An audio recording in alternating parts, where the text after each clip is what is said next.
I could not believe what I was seeing.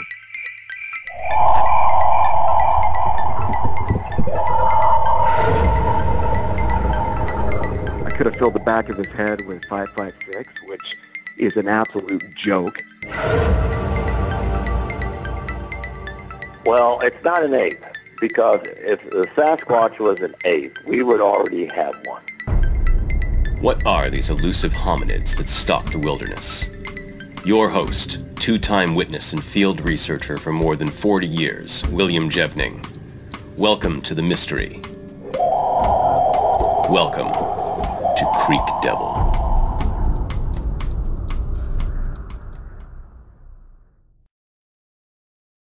Hello everyone, welcome to another edition of Creek Devil. Tom, would you like to introduce our guest today? Yeah, absolutely. This is Abe, and Abe's got, Abe, you had a series of different encounters down in Texas, and we want to hear about those. Before we start off, I want to hear a little bit about your military background. It might be of interest to Will with his background. Yes, sir. My name's Abes. I live in Temple, Texas right now. I'm originally from South Texas. I was raised and born in the Rio Grande Valley. I joined the military when I was 19, and I went to Desert Storm. I was a 19 kilo. I was a tanker. I was in the Battle of Medina Ridge against the Medina Republican Guard, and I got stationed in Fort Hood. When I came back from Germany, I was in Fort Hood from 1991 till 99. That's when I departed the military. I was in from 89 to 99, so I did 10 years in the military. I got an injury, and it gave me epilepsy, so I had to get out. I couldn't do my MOS no more. Abe, you and I have a couple of paths that may have crossed. Well, not at the same time. I was a 19 Delta, and I also served 10 years, but my time was 76 to 86. So, oh wow! I was out before. Thank you for your service, brother. You paved the way. You led the way for us. You know, all the people before. Like when I was a child or a kid, like 7, 8 years old, I would go cut veterans' grass. Oh, and nice. trim their trees. So they were showing me all their medals and Purple Hearts, and met tankers, I met infantrymen that I would go cut the grass, and they kind of gave me that mentality of you can do this. There's no such thing as I can't. Right. You know, so they were like mentors, and that made me want to join the military. Yeah, we had my parents were, of course, that family. Or they were all generation World War II folks, so I heard all those stories, and of course, growing up through the Vietnam War, I didn't really have any feelings about that either way. You know, we saw it on TV every day, but Yes. I knew all the people that trained me were Vietnam vets, and I have the utmost respect for all them guys. I mean, they were really excellent soldiers. Yeah, the people cut their grass. They were from World War II. They were old already. They were in their upper 80s. Mm-hmm. So I got to meet some of them, and I knew some Vietnam veterans also. That's what got me to go into the military. All the talks they had with me, like they would make me some tea and lemon and tell me some stories. So, where were you at in Germany, out of curiosity? I was in Erlangen, Germany. I was stationed in Mannheim for 2 years. Mannheim, yes. I passed through Mannheim. The 3/8 Cav. Yes. I was in a 135 Armor. Oh, nice. Nice. Yes. Well, I got to play in a tank for a while. I got to be the driver in an M60A1, so that was loads of fun, let me tell you. Yeah, but in home fields, I got to play the R4 and the M60. Oh, cool. So, and it was cold. It was cold, so you could feel the cold if you were outside the tank, but you had a nice heater in there, so it kept you warm. You were lucky. I actually got frostbite there twice. Did you ever run into the javelinas that they had there? Oh, I had an encounter. You're talking about the wild pigs? We called them Rudy Toots. Yeah, they were huge, man. Oh, yeah. I didn't know that. I had to go use the restroom. It was cold, and I dug a hole, and as I'm fixing to handle my business, I just hear, and I look to behind me, and I could hear other noises, like smaller ones, and I just seen some red eyes. I was like, oh, I didn't get to wipe or nothing, man. I just jumped. I was so terrified. I was 19. I got treed. I jumped on the back of the deck of the 60. I don't know how I did it, man. But I just seen the back of it pass by the deck. It was huge. I'll tell you what, folks, if you've never been stationed in Germany and had to deal with the wild pigs over there, that's a very unique experience, and you don't want to mess with them. Oh, no. And the guard, and also with the guards, when I was pulling ammo guard, oh, man, they came at me. I literally was on top of the deuce and half, and they were going around the deuce and half. And I stayed there. I didn't go. I was like, I ain't going to go walk the perimeter. Oh, no. I stayed on top of the deuce and half for the rest of my shift. I think we were doing 8-hour shifts. I stayed on top of the deuce. I didn't get off. You know, them things are not afraid of anything. The situation I had was, I don't remember, I think it was 1979. I'd just been promoted to sergeant, so E5. Mm-hmm. And I had an issue with one of my toes. I had an ingrown toenail that they actually pulled out, so I was hobbling around with a sock on my foot instead of my boots. So they were doing a compass course, and they ran, I don't know how many guys they had in each group, but I was one of the waypoints. So they'd come to your group, and you'd give them new coordinates, and that would tell them the next place to go to. And the lieutenant was out there walking around, and he'd come to visit me once, and I had a bonfire built because it was cold. And he said he'd come back and check on me later. So I'm there waiting, and the groups would come through periodically, and then I thought I heard the noise coming, and I thought it was the LT, so I hollered out, "Sir, is that you?" And I didn't hear anything, so I climbed up this tree, and then about 30 of them little buggers come running in all sizes, and I swear they come in to warm themselves on the fire because they just kind of milled around the fire, weren't afraid of it. So finally they left. Yeah, it was like a herd. They'll come like 10, 15. Oh, yeah. They'll be... It's like they target you, and those are the little ones, and then you're like, where's the big ones? Oh, yeah, they're there. They're there looking, waiting. Well, Tom, do you want to go ahead and kick things off? Yeah, absolutely. Abe, appreciate you coming on the show today, and you and I talked last night. Correct me if I'm wrong, I think your first encounter was you were cross-country training or you're jogging? Yes. Okay, and you were 15 years old. Yes.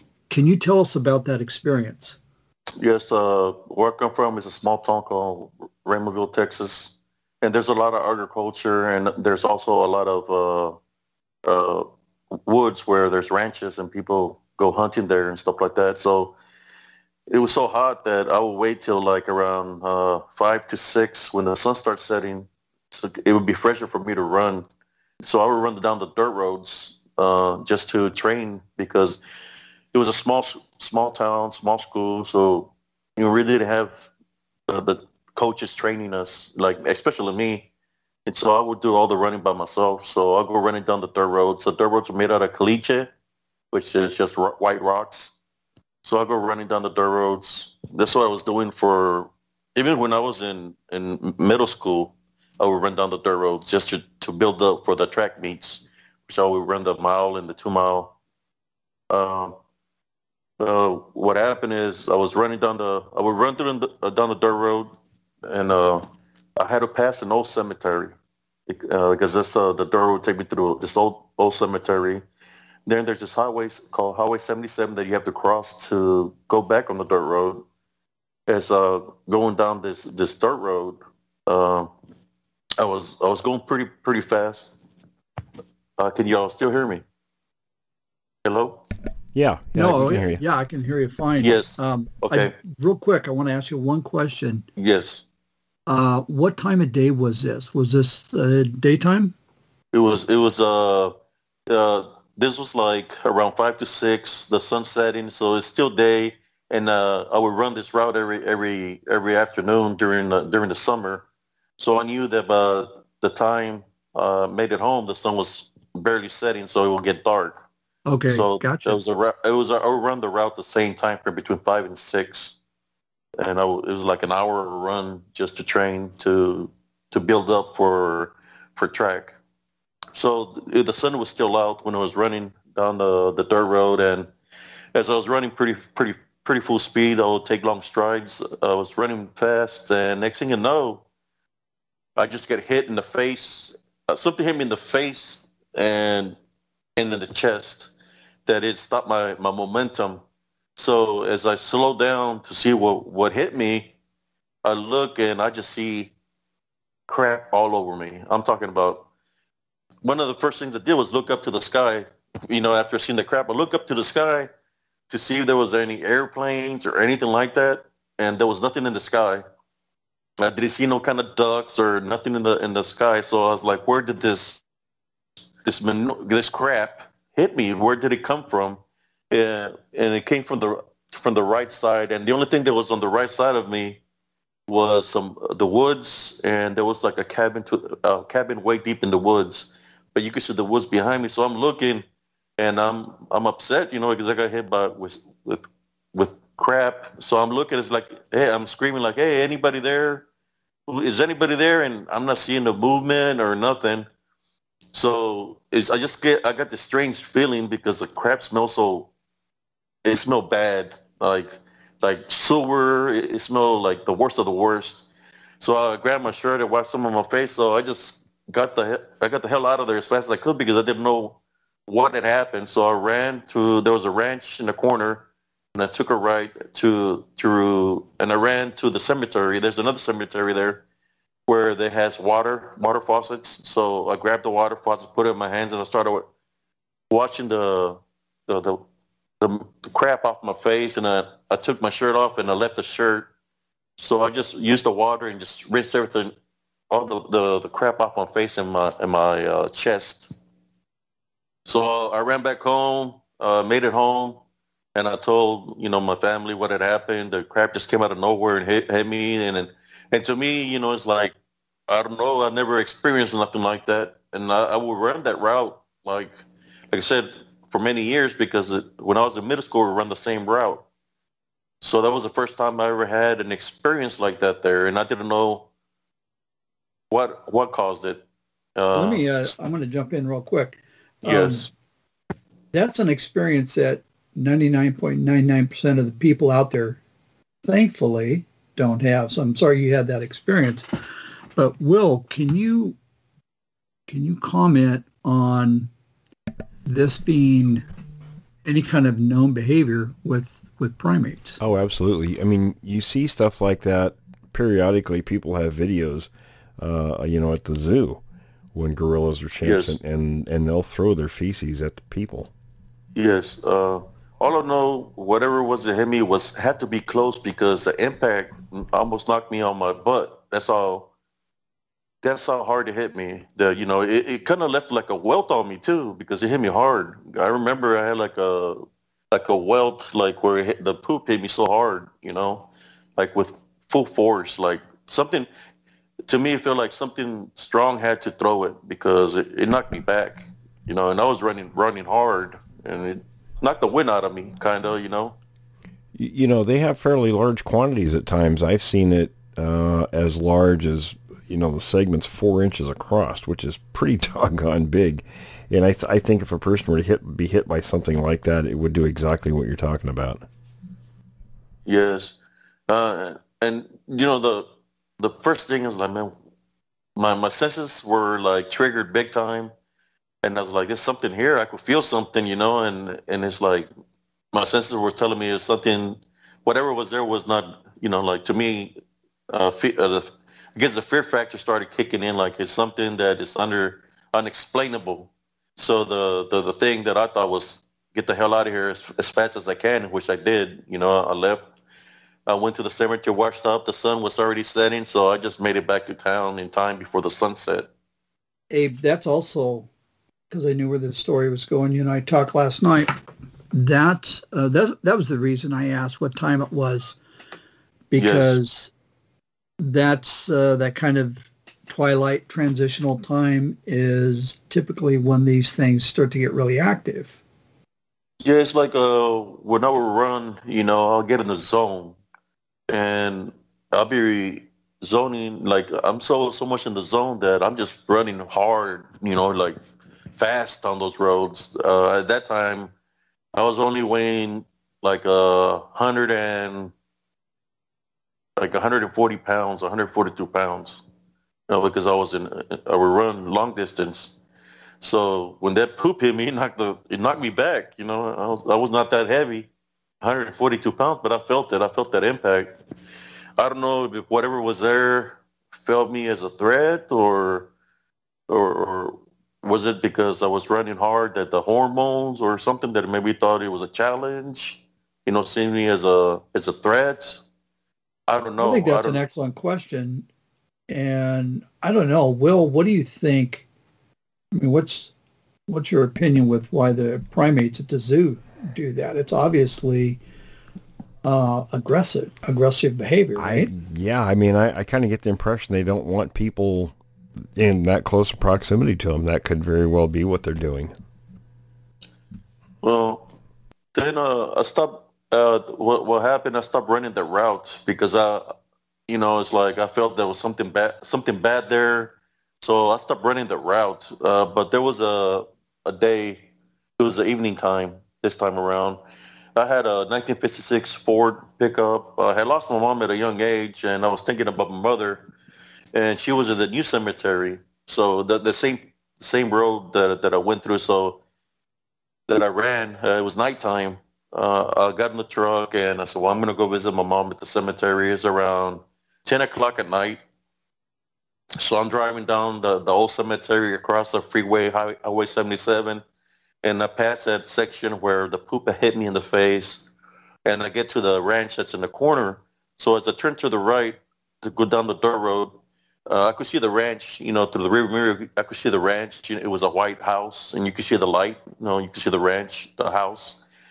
So I'm driving. I'm going 40 miles an hour, and as I'm going 40 miles an hour, I noticed something, that the truck is not moving forward, and I'm looking at the speedometer, and it says 40, and I could see the poles to my left and to my right.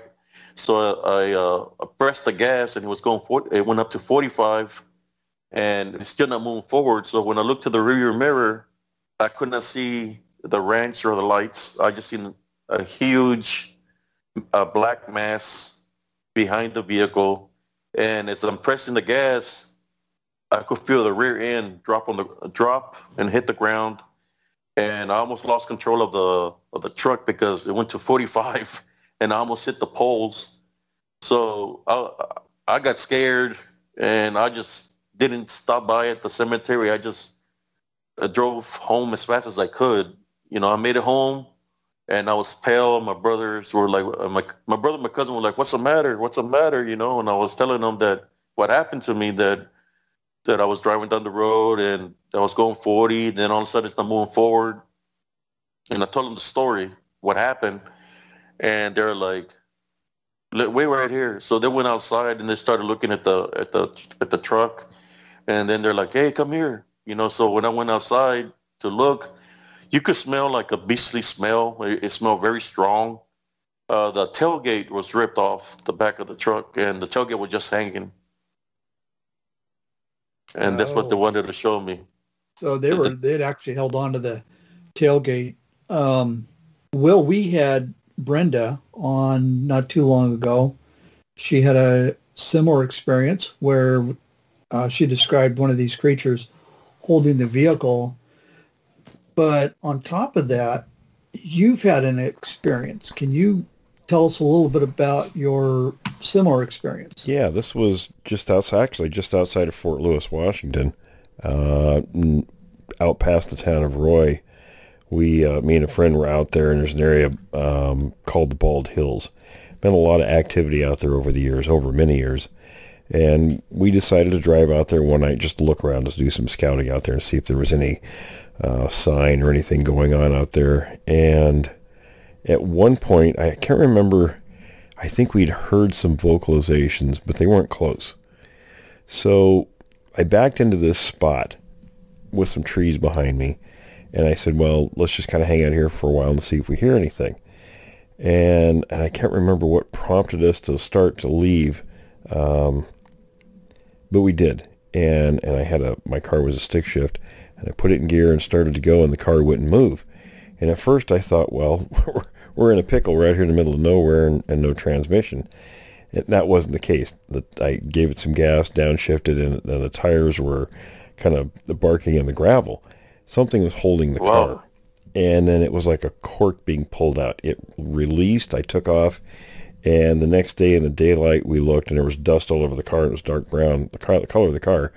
And you could see on the quarter panels in the back for the roof where something had held the car on both sides of it, and then these apparently finger marks where it had slid away when the car took off. Wow. Yeah, I believe it, man. All I know is I don't know how fast it was for it to do that, because I was on the move. I was going 40 miles an hour, and it actually lifted the vehicle as I was on the move. I don't know how fast they are, but apparently it has to be fast to be able to do that. Just jump. If it's jumping, if it's coming from the only place I could think of, it was coming from the vicinity where the poop hit me. It was coming from the field, so it came from the right side and got behind the vehicle and picked it up. And I was going 40. I didn't understand that aspect of it. I thought that you were standing still. The thing had lifted up. The wheels are spinning, and that gave the. I was going 40 miles an hour, and next thing you know, I'm not moving no more as I'm going 40 miles an hour. So it got me as I was going 40. It lifted the rear end while I was moving forward. That's what it did. And then when I didn't see it going forward no more, I was like trying to figure out what was going on, because I know I was passing the poles. Next thing you know, I'm not passing the poles that are right in front of me. So this, whatever it lifted me up as I was going 40 miles an hour. It lifted the rear end up. Okay, I'm gonna jump in. I don't think we've shared this on the air before, but Will, you remember Lee, right? Yeah. Okay. So Lee shared a story, and he probably told you as well, but he shared a story with me that here in Oregon, there's a national park, and there was a lady that was driving on the highway, and when they call it a highway, it's really a 2-lane road. It's not even paved. It's just this kind of loose red little lava rocks. And there's a bend in the road where it's about a 45-degree bend. She's going around that, and similar situation. One of these things came out, grabbed her, and I believe she had a Chevy Suburban, grabbed it and spun it about 135 degrees. And she stomped on the gas and got out of there. She saw it. And then, my understanding is, of course, she reported it, and they assured her that it's not very common, but it was a bear that did it. And of course, in my mind, I'm thinking, the bears are victims too, and now they're getting blamed. But and as far as running that fast, Will, didn't you have a report from our friend TW talking about how fast one of these things was going? And was that in Texas or New Mexico? No, that was actually Lee, and that was up here in Northern California when he saw one crossing an open area up there, and he took me to the place, and there's a fence line, barbed wire fence, and he clocked it from one fence post that was near the first road he was on, and then stopped clocking it at a farther one, and he calculated the speed of 45 miles an hour. Right. Okay. Well, the one I was thinking of was where one of these creatures ran diagonal between two of the patrol cars. One was a canine. Oh, right. That was in Odessa, Texas. Or I should say just outside of Odessa. There were two canine officers that were going in their cruisers to an undisclosed location. They were on a call, so there were two cruisers, two canine officers, and two dogs, one in each vehicle.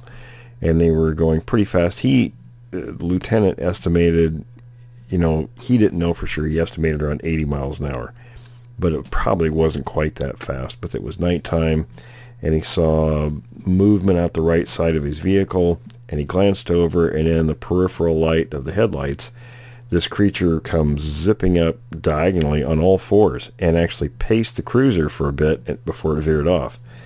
The dogs in both vehicles went crazy.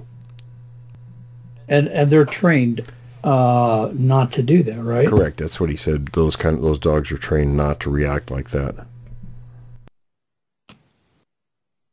So, Abe, you had another experience with with these things grabbing your vehicle, and Yes. you're a member of the club. I don't know if it's a club that everybody wants to be a member of, but Yes. down there in Texas. Yes. Some of the other things that happened after that, because I couldn't really tell the police nothing about it, or because they wouldn't believe me. So I just kept it to myself. I told some of my friends, and the only thing they did is laugh about it. So the things that started happening at my house after I took the truck, it had the scent of whatever it was, So I was working at a Walmart, get off at around 10:30, and then I go home and I work out. I do a workout with weights, So I was trying to gain some muscle. Because, like I said, I stopped running down the dirt roads because of that incident. So the only place I would run now would be in town on the pavement. I wouldn't run down the dirt roads more after that incident. So I was at home working out, and I felt thirsty. I walked inside the house to get a glass of water. So I drank the glass of water, and when I stepped outside, I tripped over something. I fell on the ground. So as I'm searching to what I tripped on, I felt a head of what seemed to be it was a head of a small donkey, like a baby donkey. Just something placed it on my doorstep, because I was the only one there. There was nobody there. So I'm looking to see who did this, and my sisters were inside the house. I was the only one outside. So I'm looking like, who did this? It had to be someone who moved too fast to be able to do something like this. And I didn't want them to see it because I was only still young, and they were younger. They were like 12, 13, and 11. So I didn't want to scare them by seeing the donkey head. So I grabbed the donkey head and I took it out to the alley and I put it underneath some bushes because we had cleaned our yard in there. We had some branches back there. So I put the donkey head in there in the bushes, but something brought it into the yard. So I don't know if there was a threat of some sort, and it was still for a little donkey head. It was pretty heavy, because it had some weight on it. So I don't know how he got there. Did it look like it had been just dismembered, like pulled off, yanked off, like just shredded off? Honestly, I didn't take a good look at it because, like I said, I didn't want my sisters to see it. So the only thing I did is picked it up, grabbed it from the ears, and I took it to the backyard in the alley, and I just covered it up. I didn't bother to try to see if it was ripped off. Well, the only thing I know it was a head. I was just curious if it looked like it had been cut or not. I didn't get a look of it that way. I just picked it up because, like I said, I didn't want them to see that, and I washed my hands because I had blood from it. I washed it on the outside on my faucet because I didn't want to go inside with the blood in my hands. Oh yeah, sure. That started happening, and I started finding before we go on, did you leave it there, or what? Did it in the bushes? Did you just leave it in those bushes and just forget about it, or? Yeah, well, I left it there so the trash man can pick it up. I never went back to look to see if it was there or not. Okay. I never went to go check again. I hid it from them. Then other things that started happening was we were starting to find dead cats hanging on our fence. Like there were like all the insides were ripped out of it, and there was just something. I don't know, it was someone or something was hanging them on the fence. Wait, what were they? What was it now? There was dead cats that were being found. I was finding dead cats hanging on the back fence where I put the donkey head. Oh, okay. There was on the fence, those link fence. I was right. Just a dead cat hanging over. Dead cats were like disembodied from the center. The guts were out. Yeah, you could see the guts hanging. So I would grab the cats and I would do the same thing, put and hide it so my brother and sister wouldn't see it.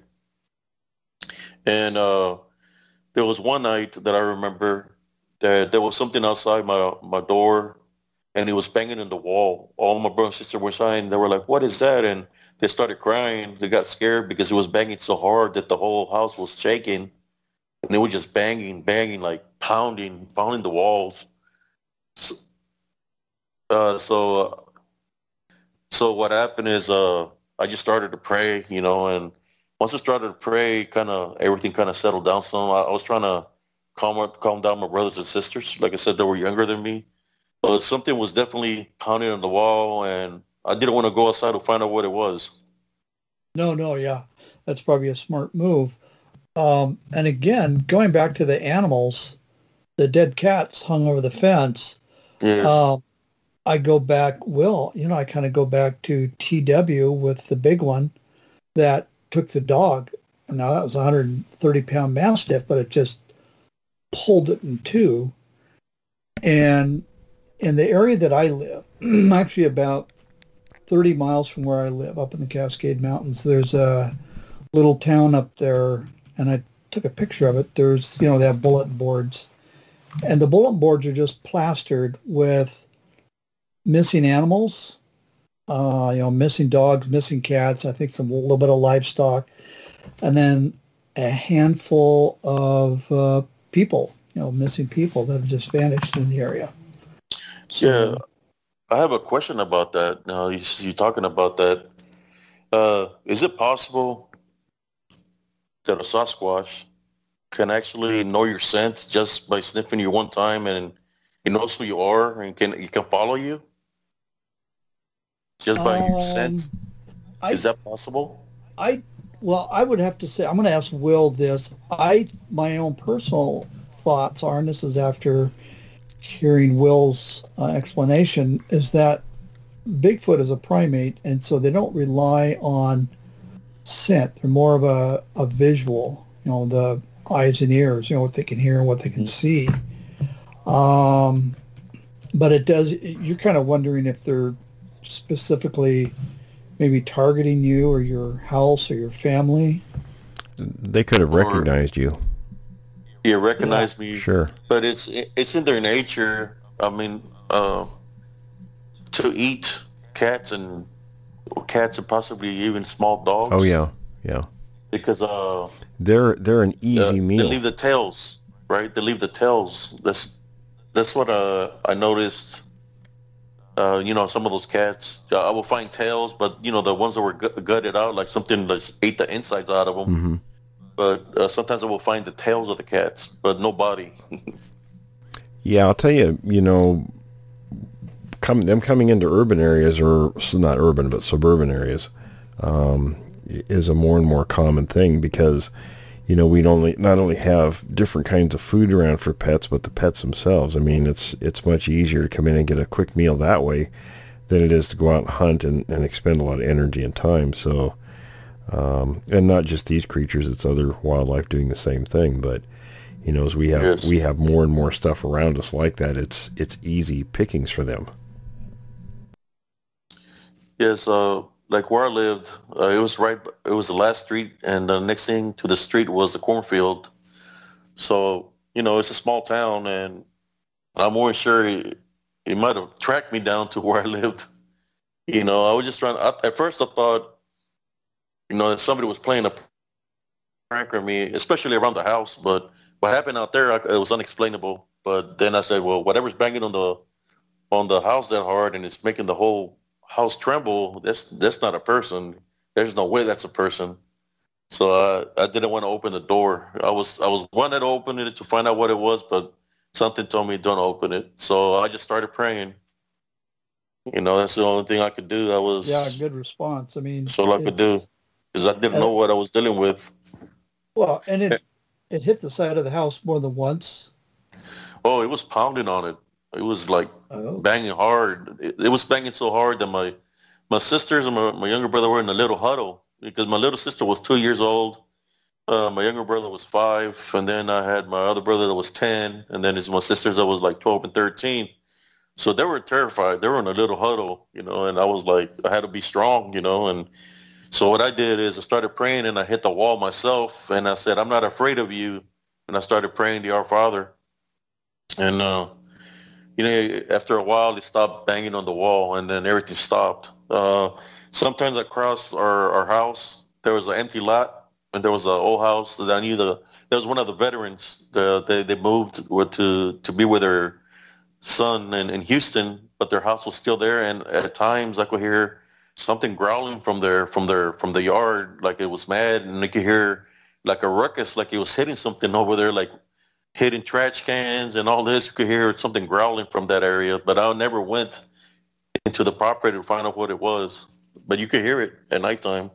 Like there was something there growling, banging on the trash cans, and I'll go investigate during the day, and I will find the trash cans flipped over and stuff like that. Really? Yeah, so it would make this. What kind of an area is it? Is it a rural, or is it like a semi-rural little? It was like something. At first, I thought it was somebody, but it was like a loud yell growl. I mean the neighborhood that you lived in. Is it a small neighborhood, a rural farming? Yeah, it's a small town. But probably like, I think there might be like 10,000 people or 8,000. Small town. It's more of agriculture town. Yeah, you got the cotton fields, you got the cabbage fields, you got the squash, you got the onions, it was nothing but agriculture around. And then you got some ranches where people go hunting, where they got the javelinas and stuff like that. And then where I live, the ocean is only 20 miles away. Port Mansfield is like 22 miles away from where we live. So sometimes we even get sand in our town on the curbs because we're close to the ocean. Interesting. Okay. Well, that's kind of what I was wondering. And if there's cornfields and that sort of thing. And the agriculture, they have a lot of irrigation systems where there's water, there's fish in there. So there's like a lot of ponds, and there's this further up, like maybe like 20 miles or maybe 22 miles, there's a big lake called Delta Lake, and it's big, and there's a lot of woods there also, but that's not nearby in my town. There's, like I said, a lot of agriculture. You got citrus, all that. It was built up for agriculture. As far as I can remember, I knew a lot of people that work in the fields, picking the onions. They got corn. I mean, everything. We grow everything there. Well, that's what I was wondering, like, especially with the corn, because the corn not only provides a food source, but it's cover and concealment, right? Yes. What about creeks or canals or waterways? Yeah, we had a canal not like 2-3 blocks away, and there's the irrigation system goes all the way around the town, where people that's where they get the water to irrigate the fields. And there's some lakes or some little ponds that they use also to irrigate the fields when to feed the crops. Now, do you still live in that town? No, I moved. I've joined the military, got stationed in Fort Hood, and I stayed in Killeen. Got married not too long ago. I got married 2 months ago to my fiance. So I live in Temple now. Thank you. So kind of what I was wondering is in the town, the one that, where you get the canals and that sort of thing. if you're having this experience, have you heard of anybody else who's had the dead cats or any of this other very odd behavior, the pounding and that sort of thing? I hear a lot of stories from some people. My grandfather, he used to work all his life. He worked in the fields and stuff like that. He really wouldn't say too much, but he would just tell me not to go beside a certain point at nighttime out there. And I would ask him why, and he wouldn't tell me. He would just tell me not to go to a certain section. And the section he was talking about was opposite to where I went to, but he said there was something there, not to go into the section. Because he would work the night, day and night, you know, when he was the irrigation, especially during irrigation. He's there out there 24 hours. You know, he's there for making his money, working like 18, 19 hours. So he would just tell me not to go out there at nighttime, to stay away from those areas. He never told me why. Did you get the feeling that he knew something, though?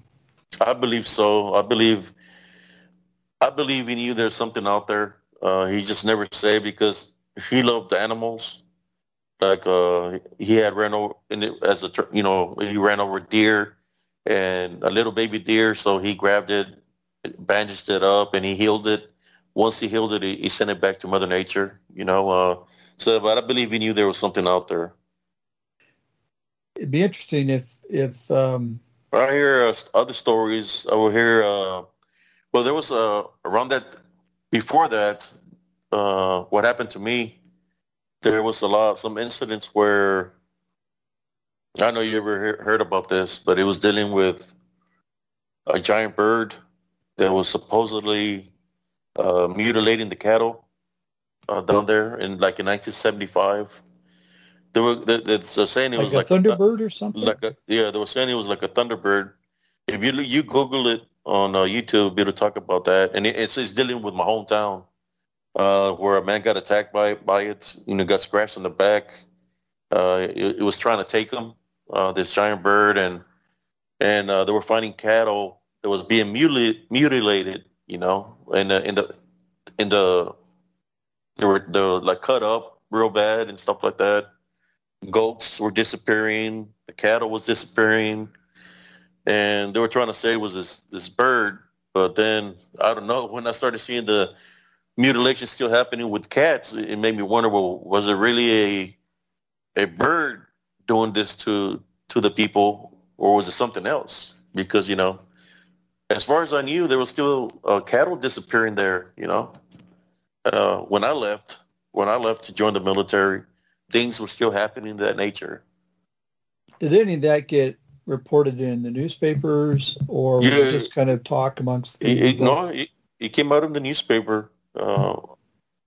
It's on YouTube. I can look it up and send it to y'all afterwards.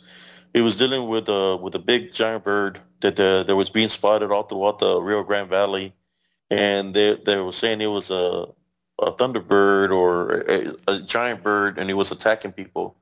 Yeah. There was a couple of people that got attacked. Like I'm thinking there was another town called Sarita or somewhere out there, but people were spotting it. People were getting attacked, and people were afraid to go out because of this giant bird that said that it was attacking people.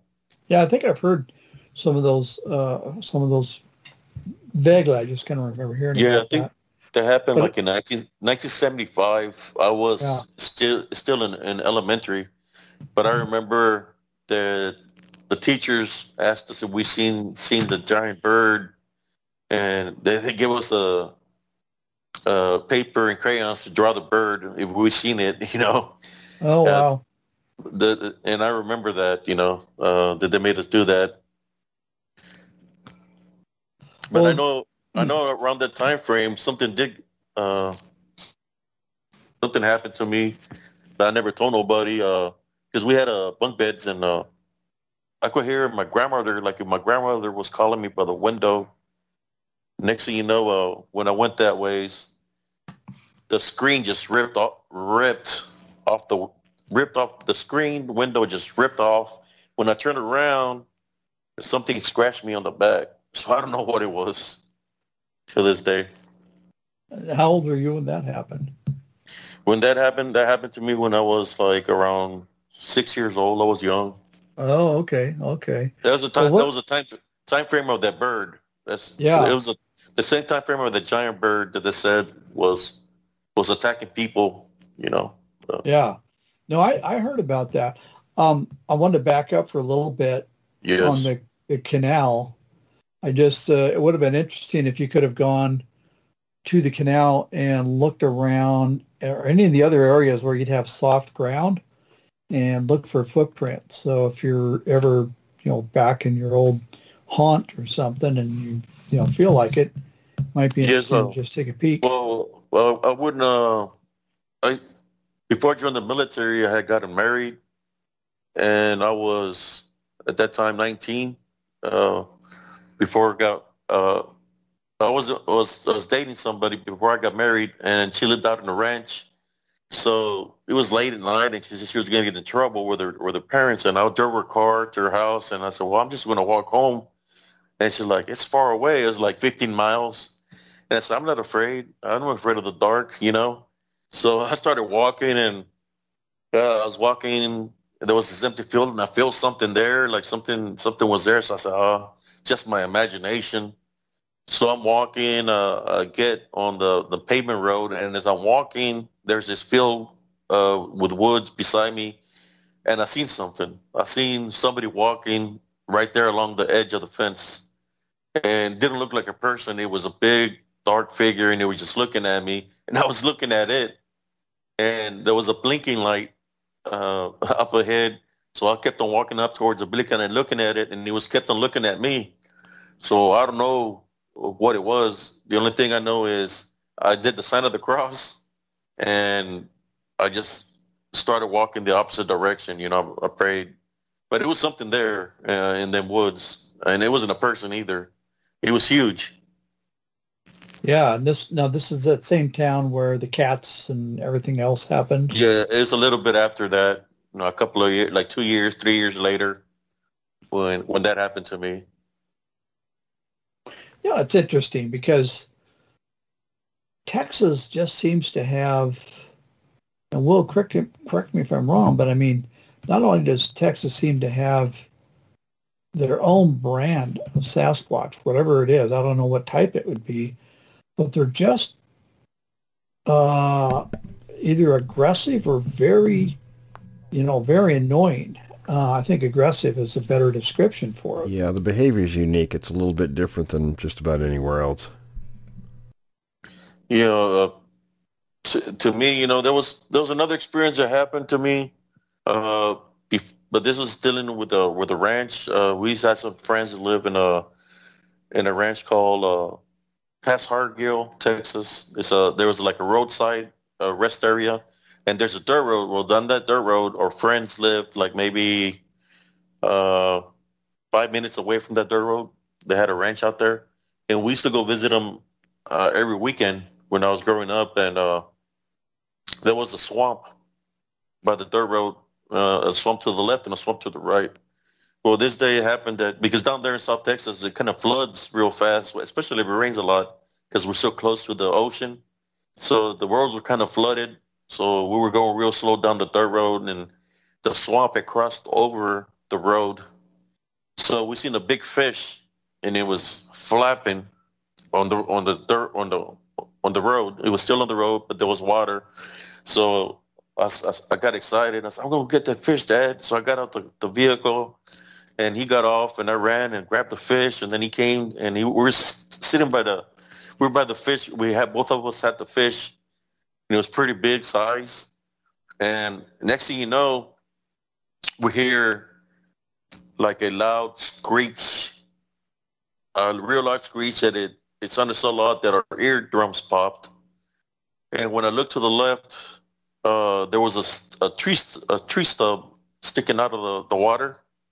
And on top of there, I don't know, it was some kind of humanoid of some kind of sort. It looked like the face. It had no hair, no fur, but it was like it had bat-like wings, and it was nothing but like had like dark skin, like a bat, like just like the wings.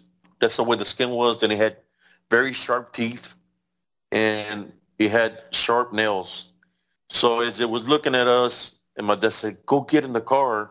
So as I was looking at it, and he had red eyes, it was looking at me. He went straight up into the air. So I ran inside the car. Instead that we had a station wagon, and he ran inside this. We left the fish. He went into the station wagon, and as we started driving, this whatever it was, it started attacking the station wagon. It was scratching the top of the station wagon, and it was hitting it. It was hitting it from the sides and everything. It was flying fast. So we finally made it to our friend's house, and we told him what had happened, and he just started laughing because he said he know that whatever that is, it's been there for a long time. So that wasn't a Bigfoot. That was just something totally different. Yeah, it's something totally different that happened when I was growing up. It's just in that area, there's a lot of historical markers. Like some of the land, you can't go on that land because they're historical markers. So I know it has to do with the land. There's a lot of swamp areas, especially in that section, a lot of swamps. That's where there's no food source. You'll find all kinds of different kind of, and that's not the first time. Afterwards, throughout when I had the encounters and all that, I found out that they're still having sightings down in South Texas of that creature that I was telling you about. That they've seen it over there, like in the towns now, like in Brownsville, not Brownsville, but in McAllen and Edinburgh, in those areas that people have sighted this creature there, and they describe it to the T of what I've seen. Wow, how it looks. That's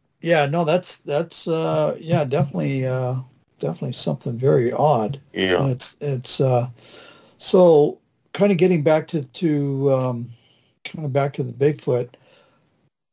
Have you heard any stories like where you're currently living, where you're living at now? Have you talked to anybody there who's had encounters of Bigfoot or discussed it or anything? Well, in the Central Texas area, I used to, like I said, I was living in Killeen. I moved from Killeen, where I used to live. I was in Elms Grove, and I started having some experiences there. What was happening is, the first thing that happened there when I was there, my son was 5 years old, and I couldn't find him or his. Me and my friend I was showing him the creek, showing her the creek because I live near a creek. In the mobile home park, there's a park within the park, so they were playing on the slide. And I was showing him the creek, and then we don't hear him no more. So I went to go look for him. I can't find him. So I went to look because the park has two parks within the park. So I went to the other side of the park, and that wasn't there. I went home, and my sister was staying with me, and I asked her if he was in the room, and he wasn't in the house. So I got kind of scared because I'm like, well, where are they at? They're only like 5 years old. So I'm looking for him. I went back to the park, and I'm looking, and my son, he was pretty tall for a 5-year-old. So I see the top of his head in the woods. So I ran over there through the brush, and I said, "What are you doing here?" And he's just standing there. They're standing there, and they're not saying nothing. They're like, and I said, "What are you doing here?" And he said, "The man in black called us." That's all he said, that the man in black called him. So I thought it was a person. So I started looking there's a path, and I started looking everywhere to see who this person that they're talking about, but I couldn't find nobody. So we went back the following day with a camcorder because I told my friend, I said, maybe it's a pedophile or something. So we grabbed the camcorder, and we were trying to see if we could find somebody in there, me and my friend, just to catch them on the camcorder, their face. So as we walk into the path, she said, "Oh my God," and I think I caught something, and she took off running out of the woods, So I followed her to see what was going on, and she's like, I can't do it. And I was looking at the footage that she had, and you could literally see something looking at us, and he had something around his neck, and he just went straight into the ground. I don't know what it was, but the encounters I started having there was, I would see this shadow-like figures running through the park. At first, I thought it was kids playing tag. And I would go out there to the swing sets and say, hey, y'all need to go home. I said, what y'all doing out here? You know, I would see it happen like every night, you know, so I'll go out there and I said, y'all need to go home, you know, stop playing. It's late at night. It's 1 a.m. So I thought this would be 2 a.m. And every time I would go out there, they would take off running into the woods, you know, so I thought it was kids, you know, teenagers playing late at night, but nobody would say nothing. And sometimes I'll see them look at the bushes where they were hiding, and I'll be like, come from behind that bush, but nobody will come out. Nobody would say nothing. So then I started thinking it might be something else that's out there. What I was finding was these some of the things that I was finding. I was finding the tails of raccoons, tail of cats, and tail of dogs in the park along the tree line. That's what I was finding.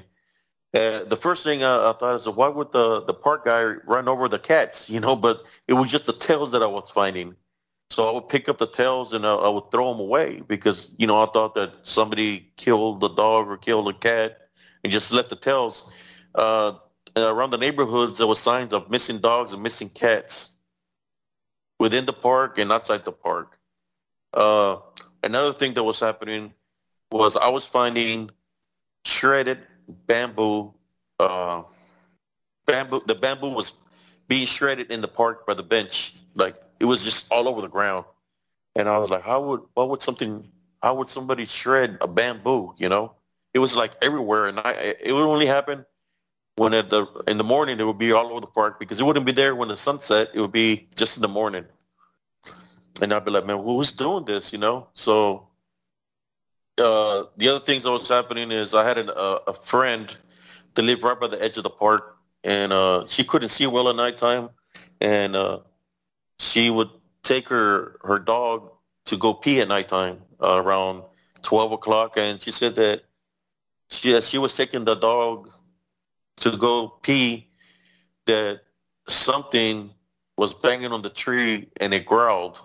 So when it banged on the tree and it growled, that the chunk of wood came flying and hit her mobile home. She had a wooden mobile home, and the dog ran inside the house. She was like in fear when she called me. So I went over there to go check it out, and what I found was a log that was right there by our house. It hit the side of her mobile home. We made a hole in it because it was thrown with force, I guess.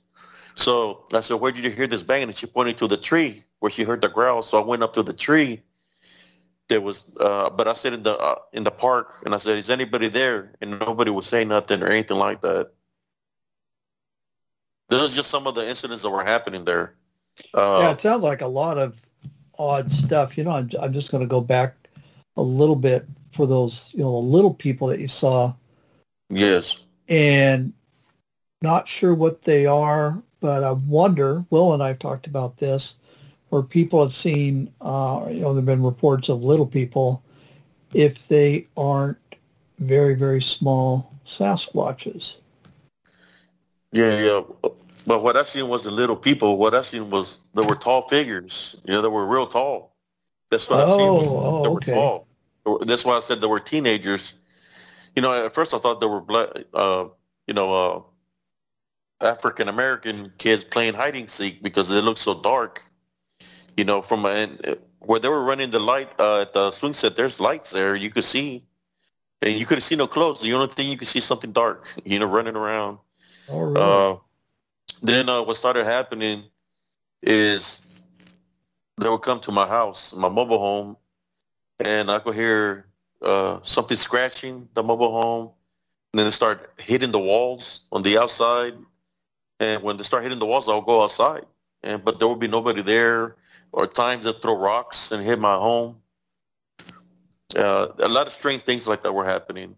But what got me the most was when I seen the tails of the dogs and the cats. You know, I didn't know that, you know, of what I heard here now. At that time, I didn't know that that's a source of food for the Bigfoots.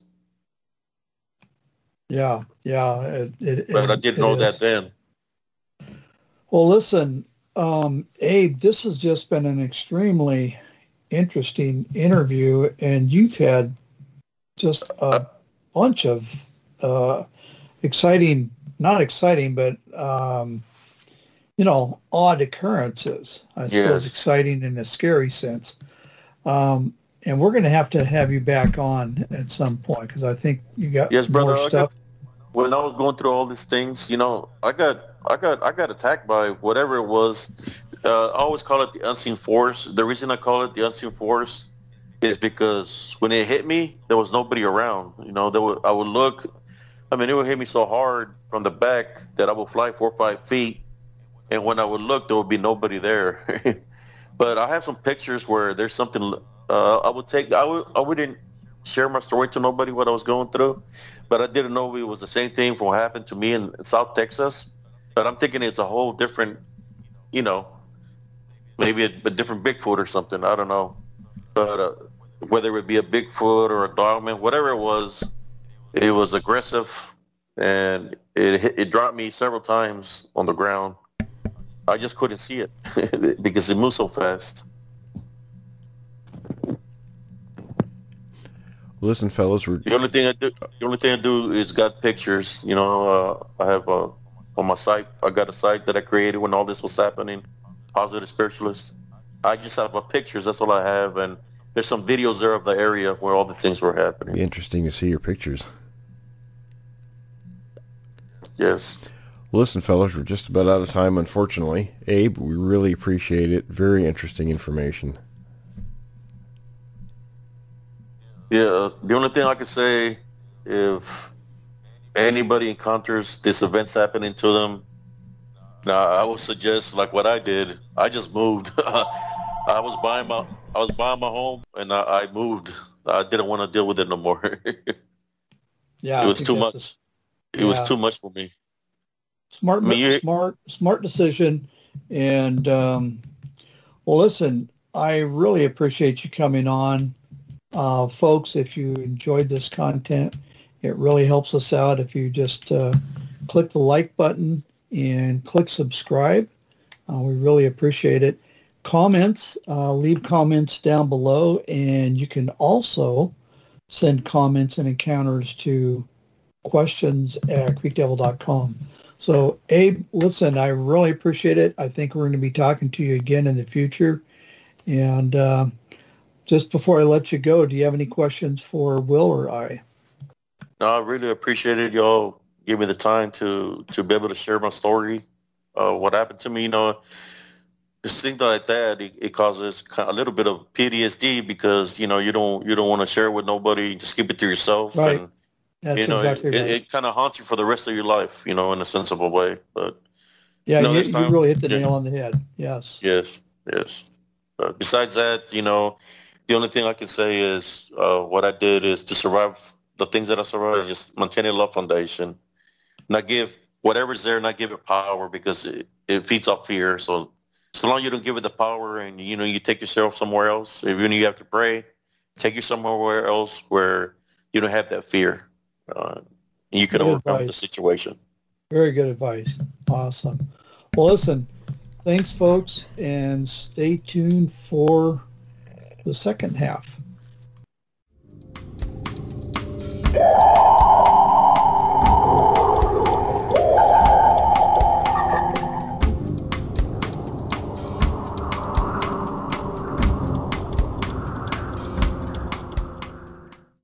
Welcome back from the break, everyone. I wanted to mention first, before we get going on this segment, we just, in the first segment, we talked to Abe in Texas.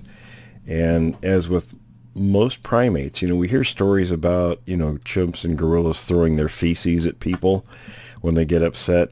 And I knew it was just a matter of time before I would hear an encounter like this with a Sasquatch.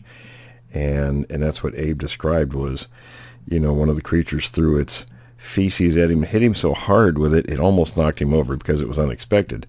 But anyway, that was to me a very interesting and another supporting piece that, behaviorally they're very similar to other higher primates. So everyone, we have Norma and Bob joining us for this segment.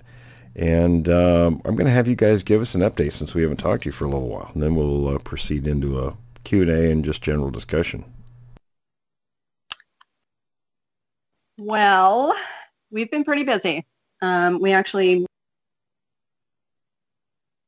to another.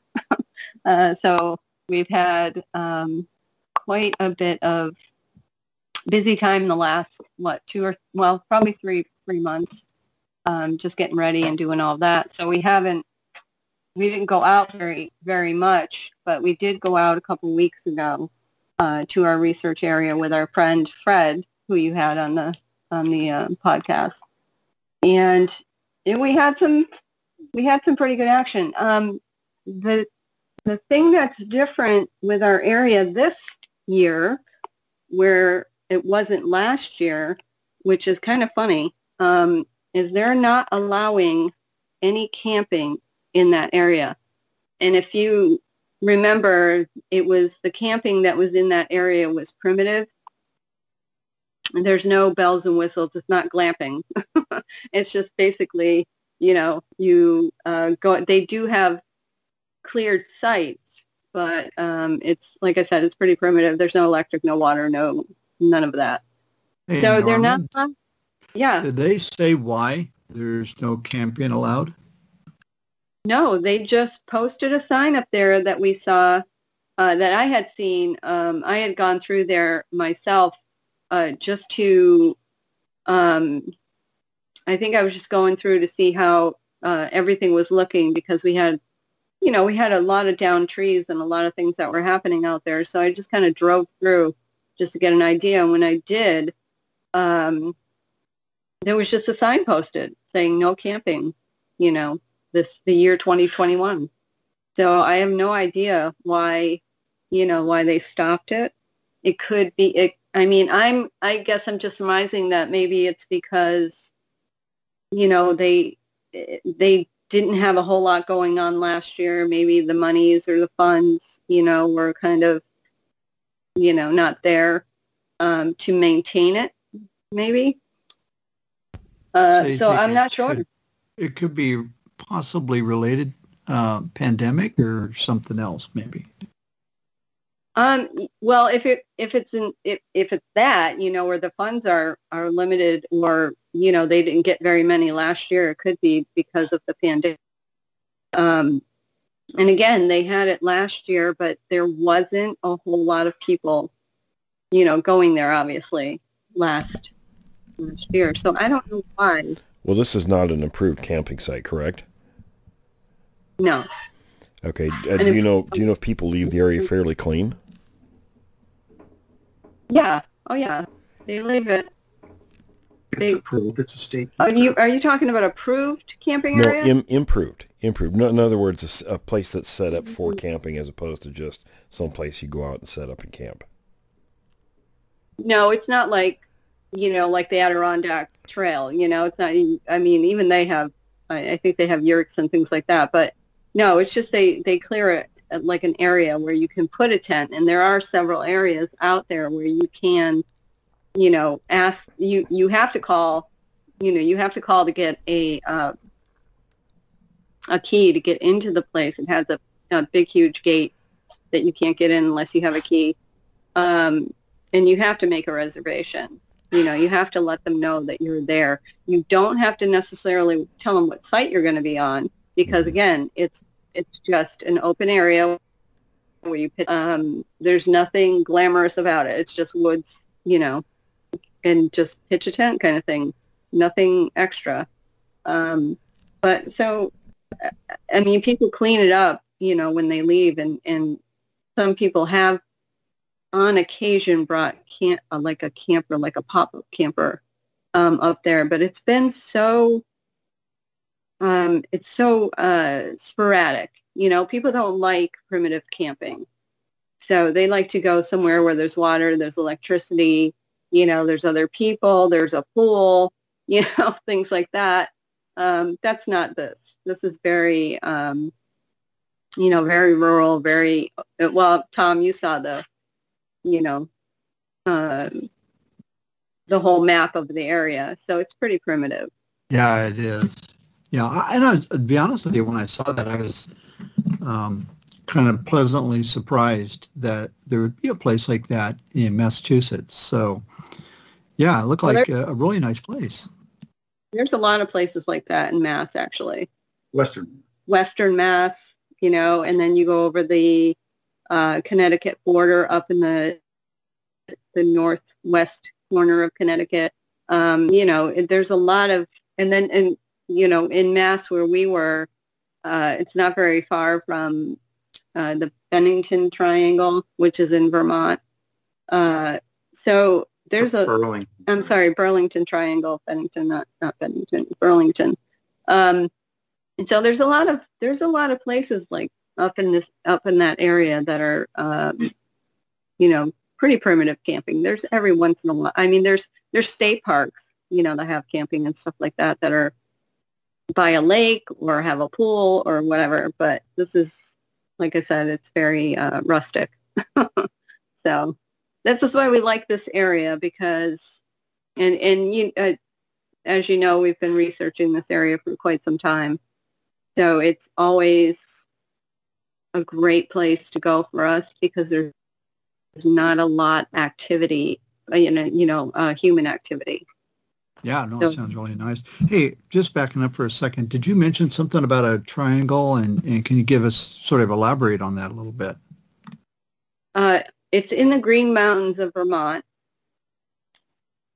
Green Mountain State Forest. Yeah, Green Mountain State Forest. So it covers again, it's a triangle, just like the down in Mass. What is the Mass? The Bennington. The Bennington Triangle. That's a really... no. No. Is it Bennington? Gosh, I forgot that. It's not. It's not Bennington. I forgot the name of it, but it's in Vermont, isn't it, off Route 100? That's the Bennington.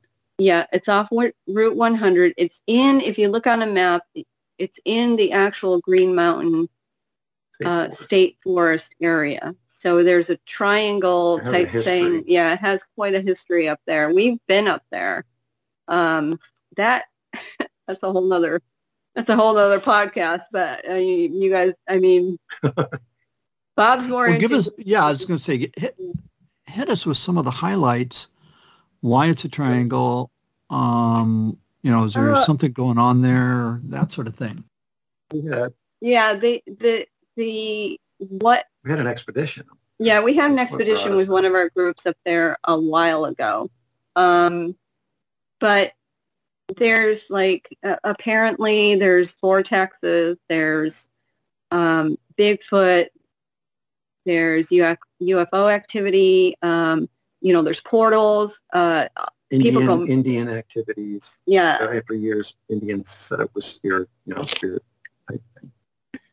Yeah. So it has historic precedence. Is there legend and lore that goes back quite a ways, or? Yeah, you can research it, and if you put it, just Google Bennington it, and you'll find the whole history comes up about stuff like that, people stepping on rocks and disappearing, all kinds of stuff like that. We didn't know this when we went on this expedition. They didn't really tell it. We knew we were going on a Bigfoot expedition, but they never told us about the rest of the history, so we never knew.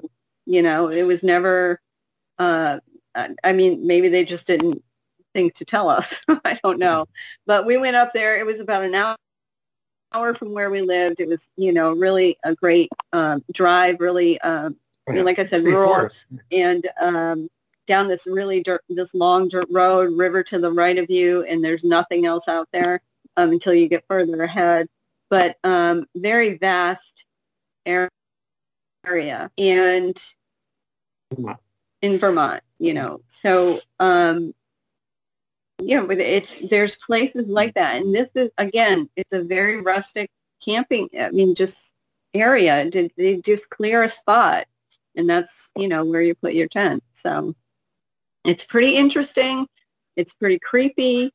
I didn't know any of this stuff, and like I said before, I can only handle one cryptid at a time and one thing at a time. So, but I did have an experience up there that was pretty interesting, to say the least. Yeah, not Bigfoot related. It was more I don't even know. To this day, I don't know what this was. And it was, I don't know if you can call it UFO related. I don't know if you can call it. I just don't know what to call it, honestly. Yeah, no, that's interesting. We have a similar location here in Oregon. Actually, they turned it into a national monument. But yeah, just some kind of weird stuff. And I'm with you on that. I think we can only handle one weird thing at a time, right? Yeah, I just and I'm not as much into UFOs. Bob, like, he was more into it than I was, kind of looking at it, not really researching it or anything like that. But yeah, it was weird. Well, we might get an update on that from our tax dollars at work toward sometime this month, right? The Pentagon, though, the Pentagon's supposed to do a release to Congress. Right. Yeah. That's right. I just, I saw that and then I forgot about it. But yeah, that's interesting. Huh. Well, I didn't want to report it to anybody because, I don't want guys in black suits coming to my door or anything like that. So I was like, no, I told Bob, and a couple of, my Bigfoot friends and stuff like that. But yeah, I wasn't calling any. I was good with that. I don't need that kind of. I don't need that kind of hassle. Men in black coming to my door. So you didn't see that, right? So at any rate, there's some pretty interesting places. So it's very, and if you look it up, there's these areas are just, forest after forest just running into each other. I've explained that before, just area that no one understands how big, how forested Massachusetts is, and it's pretty interesting. And there's other places, October Mountain, that's another place that people go to, all the time and have activity. We've gone there before and we've never had. Well, some of these places were on Monster Quest. I think October Mountain wasn't. I think Bennington made. Yeah. They were on Monster Quest years ago. Yeah. Yeah, one of the other, TV shows that they used to have. A couple of our friends before we joined the group were on there. Yeah, it was old school Monster Quest. Yeah, sort of like In Search Of, but only, a few years later. So yeah, it's pretty interesting in the area. There is some history, and if you look up the Bennington Triangle, there's also history there. That's in the southeast part of Massachusetts. No, that's not Bennington. Oh, what is it? Bennington? Give me a minute. I talked to, what's his name? He's in Bridgewater Triangle. That's it. Bridgewater Triangle, and I think the one in Vermont is Bennington.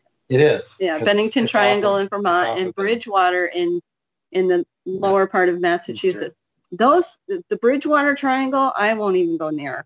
I mean, it is, the stories that I've heard are just really creepy. Bigfoot stories too, though. Bigfoot too, but a lot of creepy stories. A couple friends wanted to go there, and I said, yeah, I don't have any interest at all to go there. It's not even paranormal. I mean, there's paranormal, cryptid, all kinds of things, but there's also some sketchy, human activity there. So I was never really, or we were never really into, going down. We have enough to worry about when we worry about Bigfoot.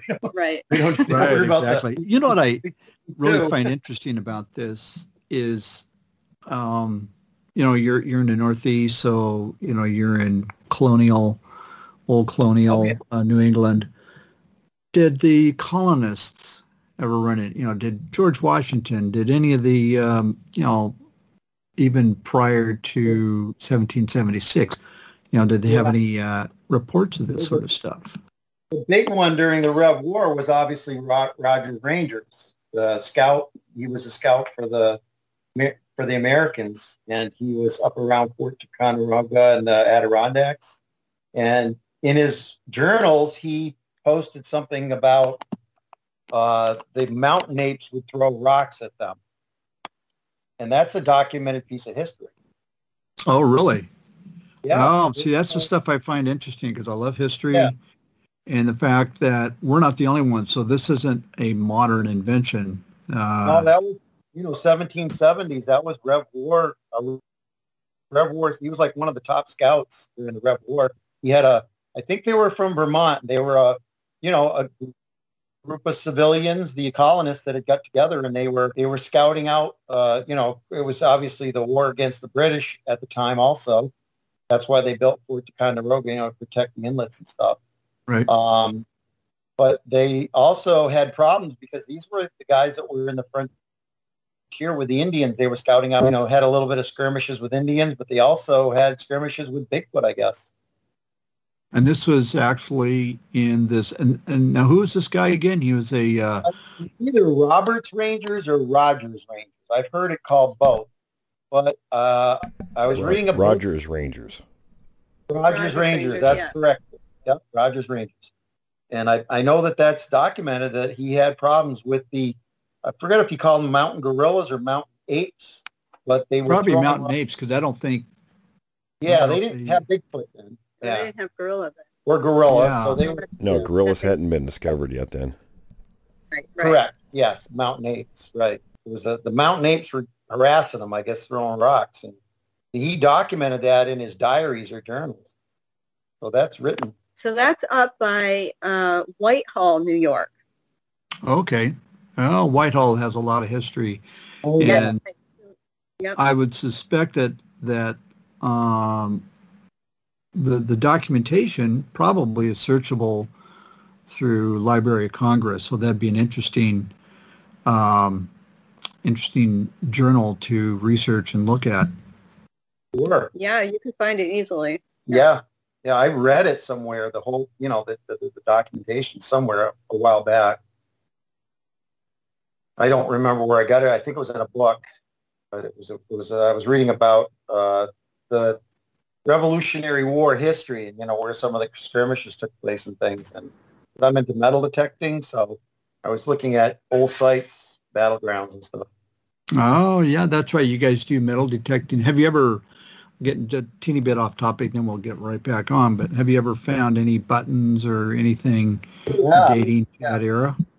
Yeah. I've got George Washington agro buttons. I got 4 of those. A magazine I got, actually somebody found a Rogers Rangers button, like a coat button that said Rogers Rangers. It belonged to one of the band of those guys. I probably lost it when he's running from the rocks thrown at him. Either that or just scouting in the woods and skirmishing. Who knows? Buttons fell off. That's just the way it is. Yeah, they were. Right. I mean, if you think about the garments that they wore back then, they weren't like they are now, where they're secure and fastened really well. That's right. Buttons were locked. Right. So we found plenty of military buttons. Yeah. Things. Yeah, War of 1812 and Washington agro buttons and stuff. All kinds. Yeah, all kinds. Yeah, it's fun. I think we've learned a few things in 200 years how to attach buttons. Don't let the big pull the button off, right? Right. Funny. But, going back to the rock throwing and the harassment, I mean, think about the, even in the Vietnam War, the vets, and it wasn't just the American side, it was also the Viet Cong, had reported issues where they had rock apes. We called them rock apes because they were apes and they were large and they were bipedal and they threw rocks at both sides. They were indiscriminate in who they attacked. Yep. Well, all that makes sense because when you think about it, like Rogers Rangers as scouts, they were using some Indian trails, but they were blazing trails. They were sneaky. They had to be in the deep woods and learn how to camp and survive.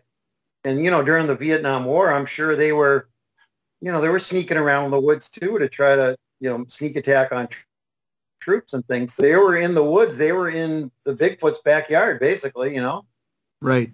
And Rogers Rangers, they would have been they're way up Yes, exactly. They were blazing trails and going into uncharted territory. Yeah, if you recall, those were the forerunners of today's Army Rangers. Yes, exactly. So they were good at what they did, but they had to be very covert, very backwoods. You know, they had to survive. So they were out there in their backyard. Did Rogers Rangers ever discuss this with many other people, or because you said that he documented it in his diaries, but did he discuss his experiences with a lot of people? I don't. It didn't seem to be. I mean, he's documenting it. I'm sure that everybody that was there knew what was happening. And back then, it's not the same as today. I guess in my thinking that if there was something weird happening, out in the woods, everybody was going to hear it. I mean, that's something that these aren't just, it's not just one person. It's a whole group of, guys out there doing this, blazing the trail, like he said. And things like that are happening, and people are going to know it. They weren't afraid to write this down in the diary of what was going on, just like they did, throughout history. They wrote everything down. So I'm assuming, again, it's just assuming that I'm sure they probably did tell other people, especially if they documented it, and it was in this Rev War book. So, well, I suppose it means, what did he do with his diaries later? Did somebody discover them? Or did he put it out there as common information? Later, it wasn't later. Yes, it wasn't in an early book. It was in a, the travels of the Rev War type thing. So it made it in there. And most of the time, and correct me if I'm wrong, in these wars, people had journals. They had diaries. Right. They wrote everything down, from colonels to, whoever, even for it's just a private, writing everything down. So, this is where we're getting this stuff from anyway. So I can't imagine that. Yeah, I don't know when it became common knowledge even, as far as to the public. Well, and they wouldn't have had the, Brian brought up a good point that they discussed with other people. There would not have been, I can't imagine, the stigma back then that there is today, with discussing the giggle factor and tabloid factor and all that, talking about this topic. Yeah, that's exactly what I'm saying. Back then it's more like, hey, be careful when you're in this area because these wood apes are throwing rocks at us, so if you go in this area, be aware of that. Yeah, very good point. It just seems interesting that all he had to document, he did write that down, though. It is interesting because he wrote, I'm sure he wrote about Indian, skirmishes and different reports to his superiors or the government or whoever he was reporting to, Continental Congress or whatever it was. It'd also be interesting to, what were the tribes? I think the Mohawk, weren't they one of the predominant tribes in that area? Yeah. Okay, and I wonder if in their history and lore, if they don't also have, some discussion or something in their own tribal knowledge of these creatures. Oh, I'm sure that they do. We had a friend of ours, your friend worked for the library there. Mm-hmm. She has a good knowledge of Indian stories. She used to do a presentation with Norma at some of the speaking libraries and things, and she's researched that very deeply, the Indians and the history of different tribes, not just up here in the Northeast, but different tribes. But her and Norma have done some speaking engagements, and she's very knowledgeable about the Indian story. She'd be a good person to talk to. But she also was out west. She was out in the Pacific Northwest. So, Has she written any books? No, she hasn't written anything. No. But, when she talks about the Indians and how they, perceive things and how they, what they call these, Sasquatch out there. I mean, you know, there's so many names, right? Wait. Are you saying we have Bigfoot out here in the Pacific Northwest? Tom, I'm just letting you know now. Okay, all right. In case you go out in the woods, be aware. Be aware of maybe getting conked on the head with a rock. Right. Yeah, she's had 2 different sightings out where she used to live. She now lives here in the, the eastern She was part out of by the the state. Hoopas, right? Yeah, she was by the Hoopas. And Well, we would love to get in contact with her if that's possible. I mean, I will let her know that. She's a very shy person. So But she's very articulate. Yeah, she's very knowledgeable. she is. She's very good with that sort of thing. And not to mention she's a librarian, so that really helps. With that sort of research stuff. But Yeah, absolutely. The Indians, they don't just say things to say things. It's just like anything that they, when they killed an animal, they used basically everything that the animal, had to offer. But really good information. So as far as the Rogers Rangers go, Brian, I can't imagine that they didn't say that to everybody else. And like you said, Tom, the stigma is not the same. They would probably be saying to, warn people, watch out for these guys. This might happen. I mean, I think that makes sense. Oh, it does. Yeah, absolutely. Yeah. Yeah, and when I hear stuff like this, I find it curious. At what point did the door close on talking about this topic? And Will, you and I, and Brian, we've all discussed this in the past. That even in our lifetimes, well, Will and I don't know about you, Brian, you're younger than us, but there was a time when it was treated seriously, in the news, in the media, and then at some point it just sort of migrated into the tabloids. Well, you have to kind of look back up until probably 1958 and beyond. It was a localized thing. So, if a local paper or periodical carried something, it was just a local story. Once it got carried out on the AP and those kind of sources, then there were people, I'm sure, that thought it was a big joke, and that's really where the derision started. It's laid on the media's shoulders. It's their responsibility for that happening. And Will, you would also say the internet contributed a lot to this too, I imagine. It did later, yeah, but it was the media, newspapers, etc., that did this originally, and that's where people decided to start climbing up, because even if a reporter was serious, and I've had it done to myself, where I'd be interviewed by somebody, a reporter, and even though I would win them over to the arguments, they would still throw something in the end that was tongue-in-cheek, and when people read things like that, then it's like, oh, yeah, this is all baloney. And that happened, it's not just Bigfoot, and I love to go back to this. The UFO topic was treated identically, if not worse, than the Bigfoot topic, and now those people, the skeptics and the debunkers and the scoffers, kind of need to just, I guess, crawl into a hole.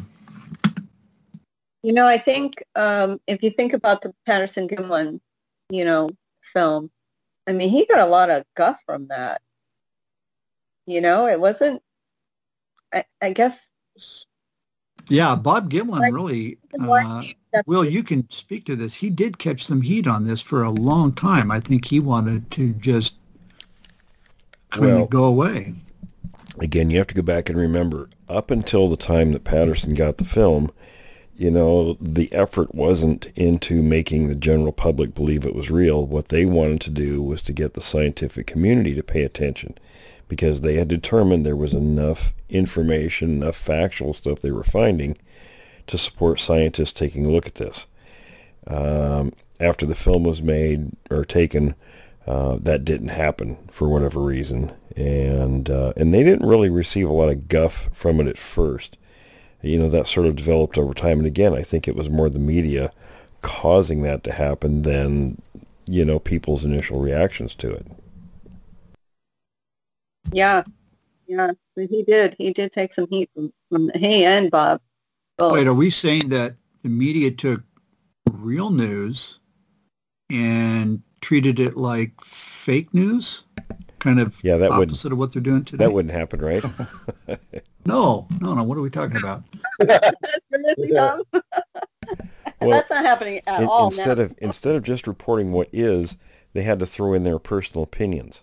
Which if you call yourself a journalist, you shouldn't be doing that at all. Exactly. Yeah. So it went from that to, all right, now we have the Falk monster, right? That was pretty big. Where that family had, all that trouble with the Bigfoot that were around them. I mean, there's so many different... With Boggy Creek. Boggy Creek, yeah. Falk monster, Boggy Creek, all of those. Where do you, as a journalist, and I know you report what you hear, what people tell you, but at one point do you stray away from, these poor people who are going through this and telling you their story, and you're like, you make light of it. That's kind of a sad situation. I don't know. I mean, I don't know why they were doing that, and I don't think it was so much with those two things that were going on, even with the Boggy Creek or the Falk monster that was going on out there. I think they were taking them seriously, but there was, again, and maybe you can correct me, Will, if I'm wrong. There was a lot of media on those. There was, and it's funny. I mean, I remember Green DeHinden talking, because I asked him after seeing The Legend of Boggy Creek. I asked him, and they said very matter-of-factly they felt that was all legitimate, but it's what the media did to it. Yeah, and that's it. Like, people won't come forward. They're just afraid to. It's unfortunate, but it is happening. The thing that I think some of the Bigfoot show that came out, I think was a good thing as far as getting people, and you know what Bigfoot show I'm talking about, right? Getting people to actually come out and tell their stories. And I think that's when there was a boom with, eyewitnesses and going to these, town hall meetings and telling them what was going on in their area. So I think that was a good thing as far as getting people to come out and actually talking and open up about it and talking about it. Otherwise, it would basically still be the same. Otherwise. Yeah. I mean, what do you think about that, Will? Well, again, that was kind of in the early days of all this. So, the only people who really started putting a comical spin to the subject was the media. A lot of people generally would look at things and, back at that time, because it was very limited, the information that was put out in the public. And what was put out was, for the most part, legitimate, but they sort of made it a joke. Yeah. Well, I'm more talking about the shows that came out within the last, decade, where people are actually coming on the shows and telling their experiences and things like that. When they would have they would go to a state or a town and they would say, okay, we're having a town meeting.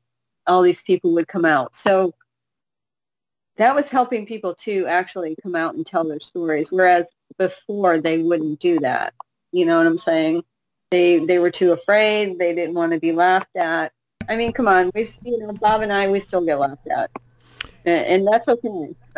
Yeah, early. Norman, that's a good point. In those early days, though, people weren't too afraid to talk. I mean, you could go and talk to people and they would talk to you, but it wasn't until it was sort of made inappropriate to do so by the media. Yeah, exactly. And then it kind of came full circle, though, wouldn't you say? with the shows that have come out? Well, I'm not a big fan of some of the shows that are out there, but I think they're going to eventually have egg on their faces. Well, yeah, I understand what you're saying, but I'm not, I'm not focusing on necessarily the show itself. I'm kind of, focusing on the people that were able to actually come out and, tell their stories, and it made people more comfortable coming out and telling their stories. That's the only good thing that came out of these shows that have been on, TV.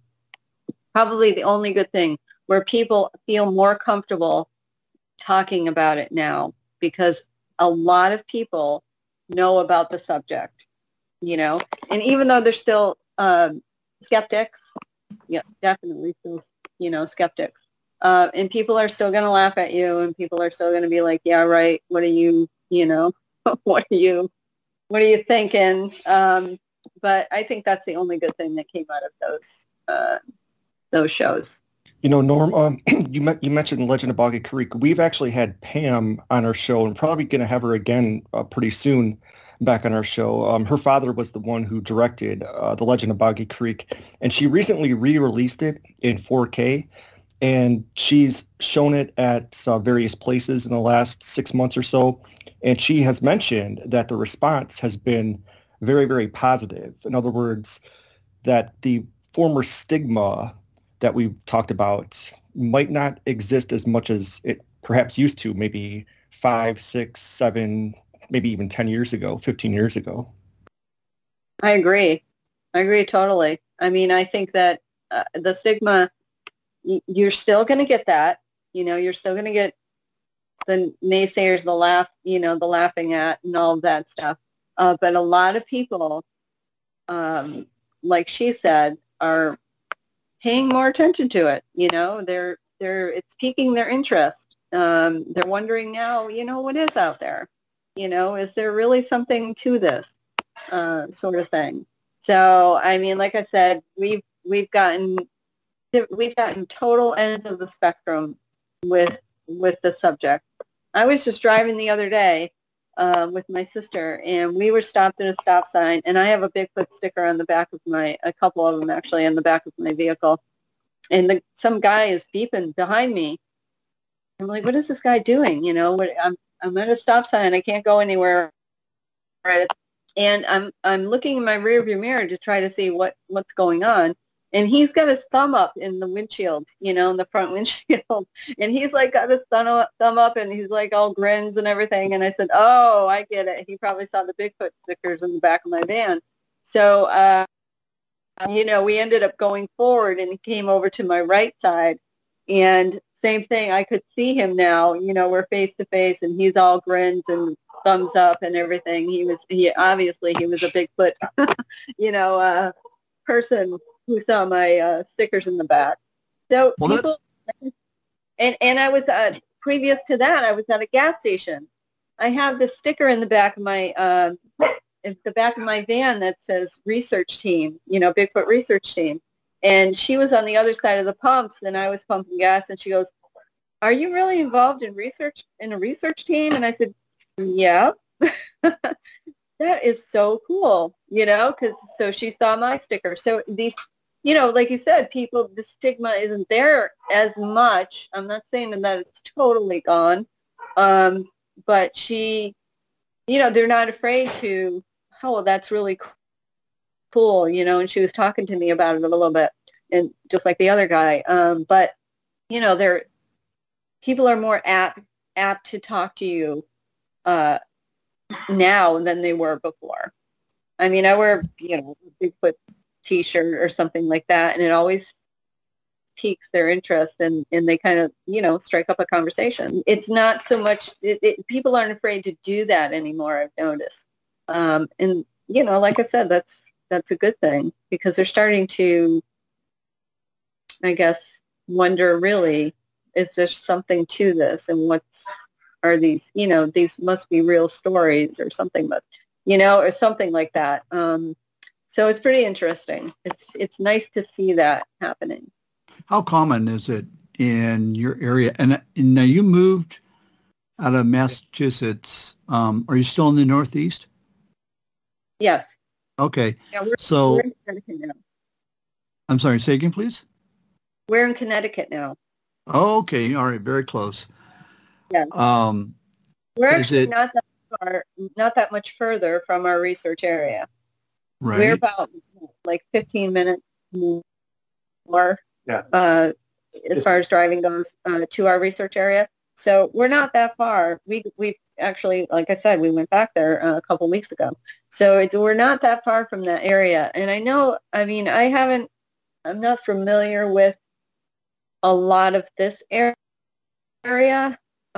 So, I mean, I had a friend who was a researcher here, but I haven't really branched out or reached out to anyone in this area yet as far as Bigfoot, related stuff goes. How common is it to have Bigfoot memorabilia or stickers in your area? There is nothing in our immediate area. When we were, when the Finding Bigfoot show reached out to Connecticut, they wanted to have a town hall meeting, and I'm just kind of paraphrasing everything that kind of happened. Not a lot of people came out. Not a lot of people contacted them. They were having trouble, finding enough people to do a town hall meeting. I don't know the reason exactly.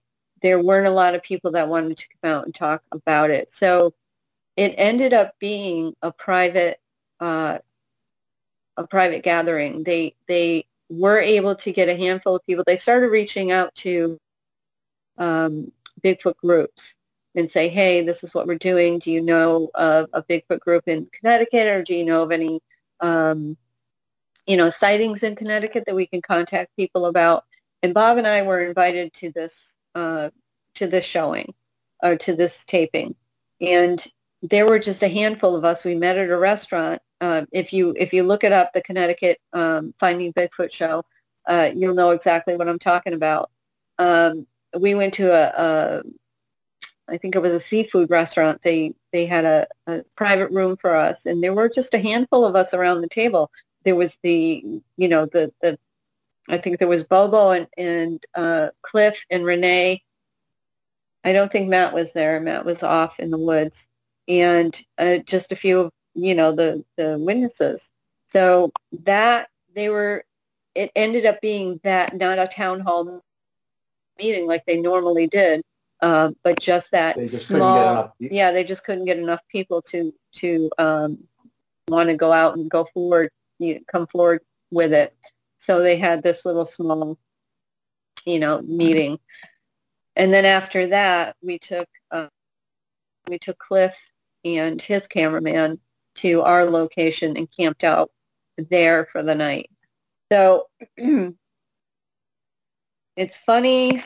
I mean, there's not a lot of, you can just pop into a store. There's probably more of that in your area than there is obviously in our area, because there's not a lot of memorabilia, there's no stickers, there's no, T-shirts, there's, you have to actually, you either have to go somewhere like Whitehall, New York. Whitehall had plenty of stuff there. They had big carvings of. I've heard they even have, excuse me, I don't know if it was Whitehall. I think it was. There was actually a golf course that had a sighting, a daylight sighting of this thing up in Whitehall. There were two sightings on this golf course. One was at I actually went. Fred and I went to Whitehall. We had an expedition out there with another group that we're involved with. I don't know if you know Steve Calls, but we're on his team as well. And we had something going on. Fred and I traveled together, and at the end of our expedition, we decided to, go to Whitehall and go to Abes Road, which is another. Well, that's where the police officers. That's right. That was the big one. That's where the police officers had seen, a Bigfoot and some teenagers that saw them first, and we met. So you can look that up too, because it's Abes Road. We actually met the cop. Remember, he was at the booth next. He saw tracks and stuff. So we decided to scope out Whitehall and just make a day of it, and we went to Abes Road, and then we went to the skiing. I think it's called Skiing Valley Golf Course, and we stopped there, and I went up to the counter, and there was a woman there, and I said, because they have Bigfoot as their logo. Yeah. That is actually he changed the guy that owned it was the one that saw the Bigfoot on hole 1 when he was out there trimming, the golf course in the early morning. He saw it on hole 1. Yeah, that's so. Right. So he decided to make Bigfoot his logo on his golf course. I mean, you have. On golf courses, you have different hazards. You got the sand hazards. You've got here in Oregon, you got ducks all over the place wandering around when you're pitching on the green and that sort of thing. And now you've got this thing. Yeah, you never mind the water hazard. Watch out for the Bigfoot hazard. That's right. But he's since passed. The owner, the man that owned it, but his daughter is still running the golf course and the shop, and so I went in there. I didn't know that it was his daughter, but I went up to the counter and I said, so why do you have a Bigfoot logo on your, for your golf course? And so she told me this. I saw it, just like what I told you, hole 1 in the morning while he was grooming the golf course, and he decided to do that. Now Whitehall is very Bigfoot oriented. Because of all the sightings, Rogers Rangers, Fort Ticonderoga, and the whole Adirondack area. So, it's very big in Whitehall. I think the Abes Road incident kicked most of that off. Yeah. Abes Road. Nowadays, it's popular. It's very popular there. They have a Bigfoot festival there, actually. I forget when it is. I think it's like July or August. But you go into any place there, and you can buy, T-shirts, stickers, magnets, whatever. And they have wood carvings, in various places throughout Whitehall and that whole, region. So it's pretty cool to see that. But up here in Massachusetts, in this part, I don't even think. No. I'm a little bit curious. You said you talked to the gal at the counter at the golf course, and her dad is the one who saw it. Did she give any kind of a description? What did it look like? What was it doing? Where was it? What color was it? That sort of thing. If I remember correctly, she told me that it was on hole 1. He was out there grooming early in the morning, grooming the, the grounds. And he saw it basically on hole 1. It was like a brown color, huge, Bigfoot. She didn't go into too many other details. Just that, since from that time on, he decided that, he was going to have. Wasn't there a second sighting here? I think there was a second sighting. Yeah, that's what I thought I heard. That there was actually 2 sightings. Yeah, not by. It wasn't by him, but he was the first one to see it on the golf course. Bob and I have gone out to Whitehall quite a few times. We had gone out around that area, around the Abes area. Nothing, nothing really happened. We didn't know where to go. Yeah, we were green pretty much. Not that we're not green now. Nobody's an expert. There's still a lot that we need to learn, but we were really young into, the research factor, I guess. So we really didn't know where to go out there to do any kind of really good research. However, I thought about going back to the golf course and asking her if we could, just hang out there one night, 1 or 2 nights. I don't think she would have a problem with that. But again, I can't speak for her. So it's interesting. Even in Connecticut, you can't find, any kind of Bigfoot memorabilia either. Well, there's no real history, I don't think, not like there is in Whitehall, And obviously the Pacific Northwest, lots of records, recordings, and more public knowledge of it. It's more of a tourist thing. I mean, memorabilia is just basically, it's more touristy than it's meant to sell merchandise, basically.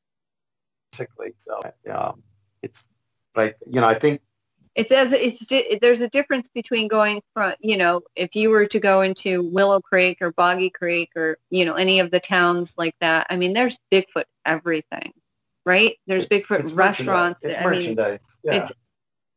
There's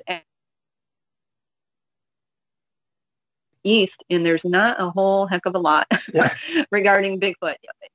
Little parts of it, parts in Maine, parts in, Vermont, parts in New Hampshire. You'll find little dots here and there, but nothing, There's nothing sightings, like but it's not like public knowledge as much. I mean, you hear Willow Creek, everybody knows that word. That even don't believe in Bigfoot, they know Willow Creek.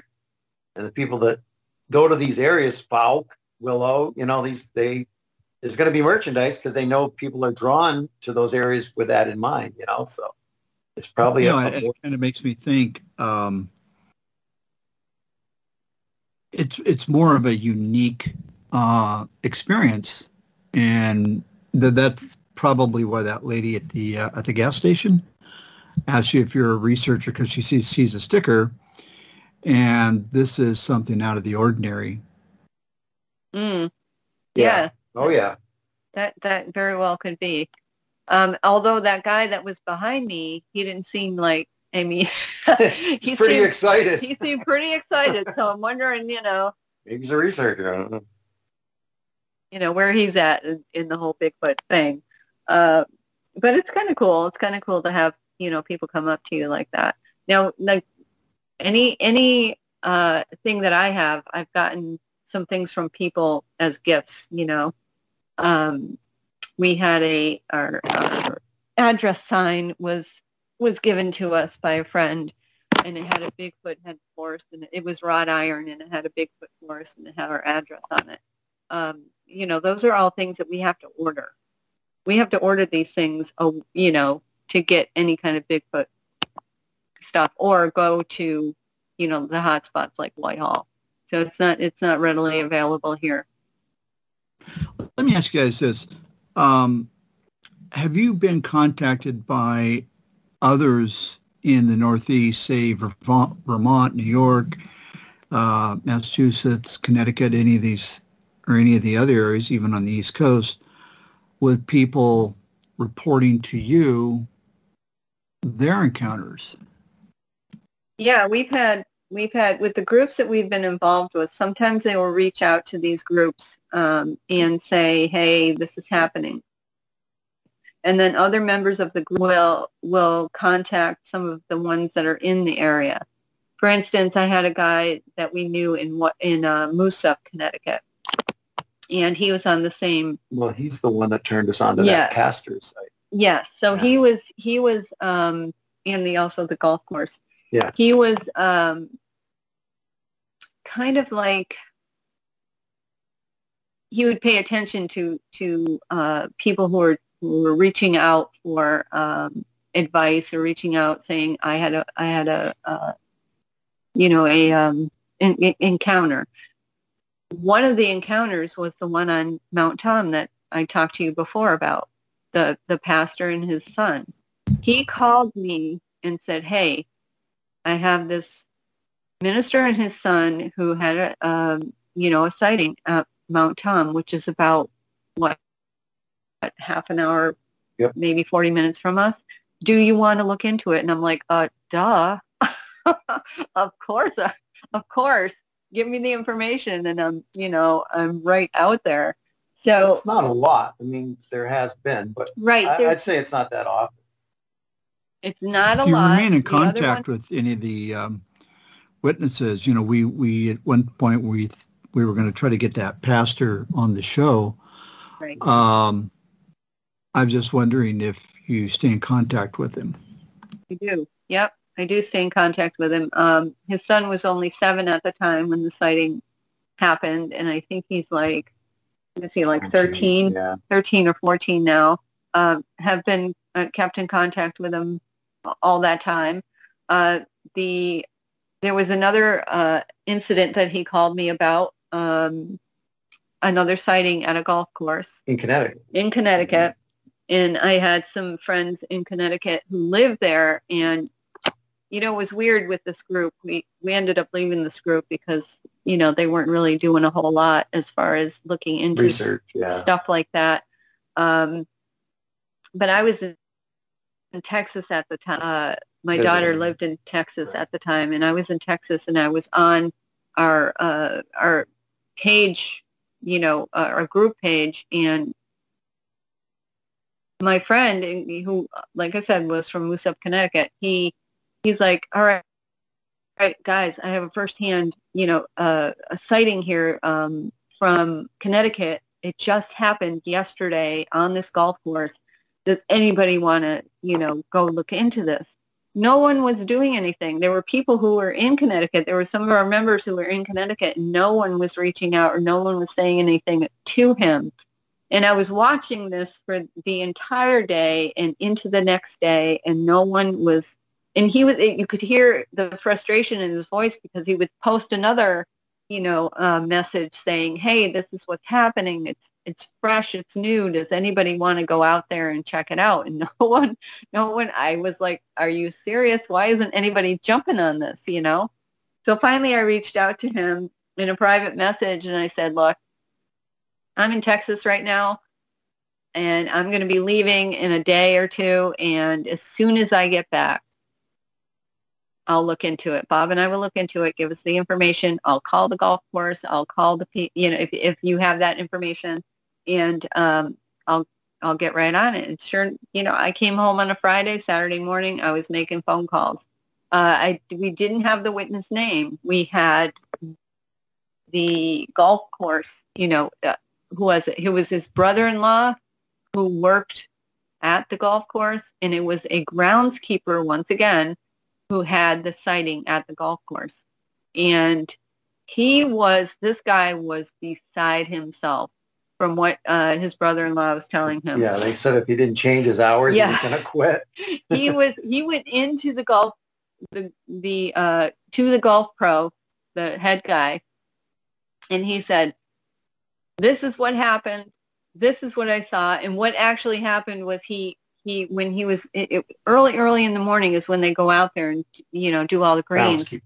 And he was out there one morning, and he smelled this foul smell, and he thought, oh no, there must be a dead animal around here somewhere. I've got to find that and clean it up. Well, as he turned to look to see if he could see any animals on the green or on the edge of the green or anything, he spotted a Bigfoot on the edge of the green. And that's where the odor was coming from. And he pretty much freaked out when he saw that. He went back to, you know, the golf store, the clubhouse, and he talked to the golf pro, and he told him what happened. And he said, I am not going back out there in the early morning hours ever again. And if you don't change my hours and bump it up a little bit, then I'm quitting. So he was pretty upset about that whole incident. And the guy, you know, the golf pro, he's like, okay, you know, calm down kind of thing. And I don't know what happened after that. I'm sure that they probably changed his, you know, starting time to a little bit, you know, a little bit more sun-up time. Didn't he say he didn't want publicity, so he didn't want to talk to nobody? He didn't want to talk to anyone, you know, the witness himself. And when I called the golf course, I talked to the head golf pro there, and I said, this is who I am, this is who we are, this is what we do. We heard there was a sighting, and he was very polite, but he was like, we don't want a lot of publicity. I said, we keep it anonymous. We don't, we don't say names or anything like that. We just, if we can research what happened or maybe talk to the witness. And he said the witness doesn't want to, he doesn't want to say anything. He doesn't want to talk about it. And we would prefer not to as well. So this is somebody who's not looking for personal publicity or fame or anything like that. Well, listen, Norma, Bob, we really appreciate it. And any final questions for any of us? No, we went out the last time we went out. We had the Sentry was there. We had a rock thrown at our van right off the bat. A few more pebbles during the night. We had this weird, I don't know if you guys remember, but we had this really weird bark growl thing going on again. Almost sounded like very low, we haven't had time to re-listen. But it was similar to the one that we talked about before. And we haven't re-listened to the recording again, but we will. So in the Sentry, like I said, was out there. Other than that, no. I mean, we are going back out, obviously, and if anything else happens, we will be sure to let you know. Yes, absolutely. We really appreciate it. All right. Well, folks, stay tuned for the next segment. And again, if you like the show and you want to help out, it really does help us. Just click the subscribe button and click the like button. But also, comments, questions, you can leave those in the comments. But if you have any questions specific for the team that you would like to hear your question on the show, just send those. Send us an email, questions@creekdevil.com, and we keep your identity confidential. We can use your first name if you ask us to, but we'd love to hear from you.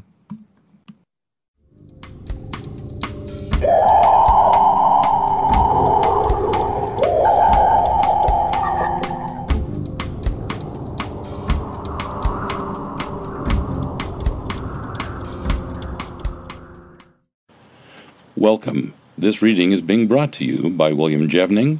It is being narrated by me, Jim Sower. On our last broadcast, I believe I read to you from The Abominable Snowmen by Ivan T. Sanderson, and I read to you from the dedication and the foreword. Today I will begin reading to you from Chapter 1 about The Abominable Snowmen by Ivan T. Sanderson, Legend Come to Life, about subhumans on 5 continents from the early Ice Age until today. Chapter 1. A certain unpleasantness. Upon the detection of an unpleasant odor, most people move off, while everybody wishes that it would go away. Nobody wants it around, yet it is seldom that anybody tries to determine its origin. In 1887, a major in the Medical Corps of the British Indian Army, Lawrence Austin Waddell, LLD, CB, CIE, FLS, FAI, in other words, Doctor of Laws, Commander of the ship Bath, Commander of the Indian Empire, Fellow of the Linnaean Society, Fellow of the Anthropological Institute, was meandering about in the eastern Himalayas doing what that rather remarkable breed of men were wont to do, that is, a bit of shooting, some subdued exploring, and a certain amount of politicking. Like many others of his ilk, he wrote a somewhat uninspired and uninspiring book about it, uninspiringly named Among the Himalayas. The major was a normal sort of chappie, and a sportsman, but his hunting was not of the feverish 91-gun-in-closet variety of today. Quite the contrary. He would take a few birds of the types that he considered to be legitimate game for his pot, or to keep his eye in for grouse shoots on his next home leave in Scotland. And he banged away at Tygarr, Tygarr, whenever the local natives could rustle one up. But he was not scrambling about the Himalayas primarily for what we nowadays call sport. He was just puttering, that lost 19th century British art, because he had some time off and official sanction to make use of it as he would. Despite the limited intelligence attributed to 19th century British Indian Army colonels, they were really a most remarkable breed, almost a mutation, for from some hidden depths of their public school educations and the remoter recesses of their ancient family traditions, they dredged up a wealth of wisdom, and they often developed an extraordinarily keen interest in the world about them wherever they happened to land. Most of them were sort of mild philosophers.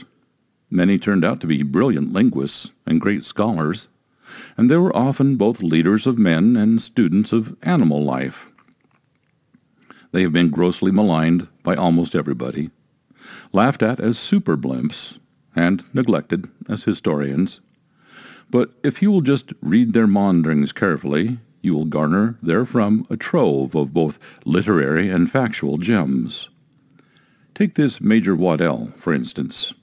While pounding over one of the unpleasanter bits of Sikkim in vile weather, he came upon a set of tracks made by some creature walking on 2 legs and bare feet, he says, went on and on over the freezing snow, not only taking the line of least resistance at every turn, but marking out a course in conformity with the easiest gradients that brought whoops of admiration even from the Major's mountain-born porters.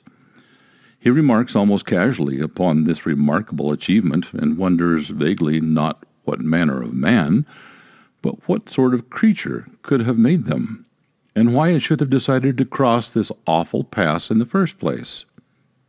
The Major did not realize when he penned his thought just what he was starting, though starting is perhaps not the exact word to describe his remarks, for what he recorded was already ancient history when Columbus sailed for the West Indies.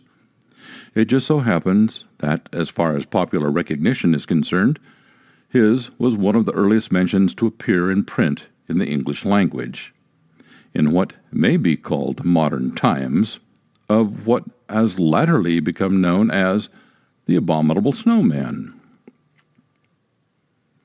At that time, nobody in what we now call the Western world paid the slightest attention to this extraordinary report, at least as far as we know.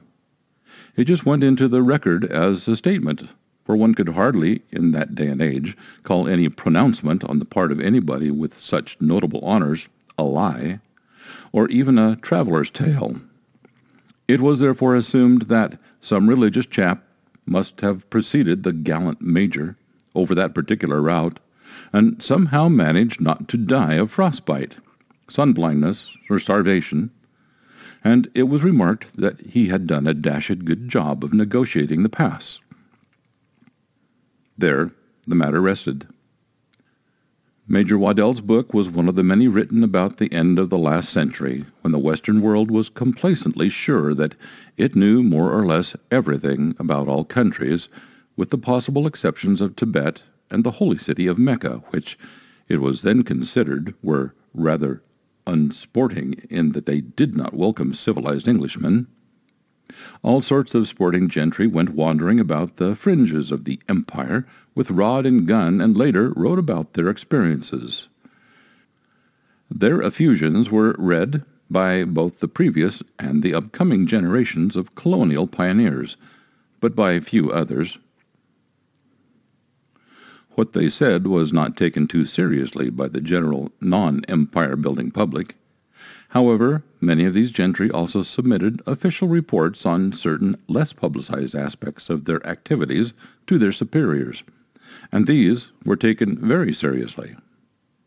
Unfortunately, the great body of such reports are not published, and many of them are either lost in some archive or truly lost forever. There are others that are still top secret and unavailable, so that their very existence is often conjectural. Yet every now and then one stumbles upon such a report that is extremely tantalizing. Tracking down the original is a frightful chore and one of the most time-consuming and frustrating experiences. One is balked at every turn, but not, I would stress, by any deliberate or organized defense on the part of authority. Official archives are preserved for the benefit of all and are open to inspection by all, and even the topmost secrets are in time released as mere historical dejecta. The trouble is simply that the original reporters, and more so those reported to, did not lay any store by or place any specific value on esoterica, or anything other than the primary matter at hand, which was often of a diplomatic or political nature, so that the items that interest us most were never indexed or catalogued. You just have to plow through mountains of material quite extraneous to your particular quarry and hope to stumble upon casual asides that are pertinent to it.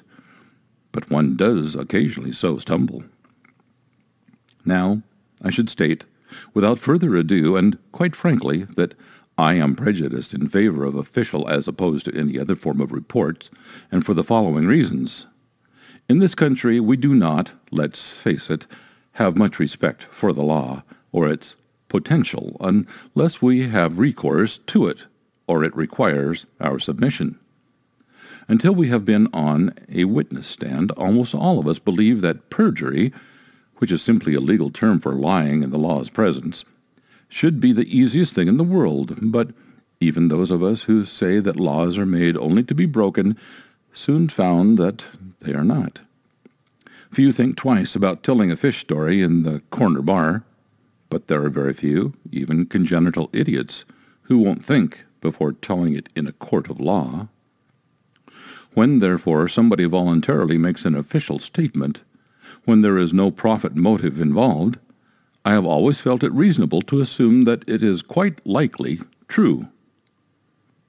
The British happen to have a particular respect for their law and British officialdom, despite what has been said about its colonial policies, has always been remarkably altruistic.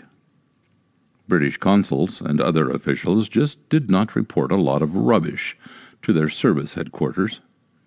Even paper was scarce in minor British outposts, and the field officers did not clutter up essential reports with bizarre trivia unless they considered them to be of a real import. We approach, therefore, the following official report with a certain quota of awe. It appears that in 1902, British Indian officialdom was concerned with the stringing of the first telegraph line from Lhasa, the capital of Tibet, to Kalimpong, Darjeeling, in Bengal province of India, just south of the Sikkim border.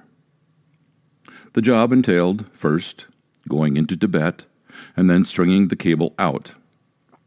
When the crew reached a pass named Chumbathang, near a place called Jelapla, in the Tibetan-Sikkim border, an incident occurred that prompted an official report.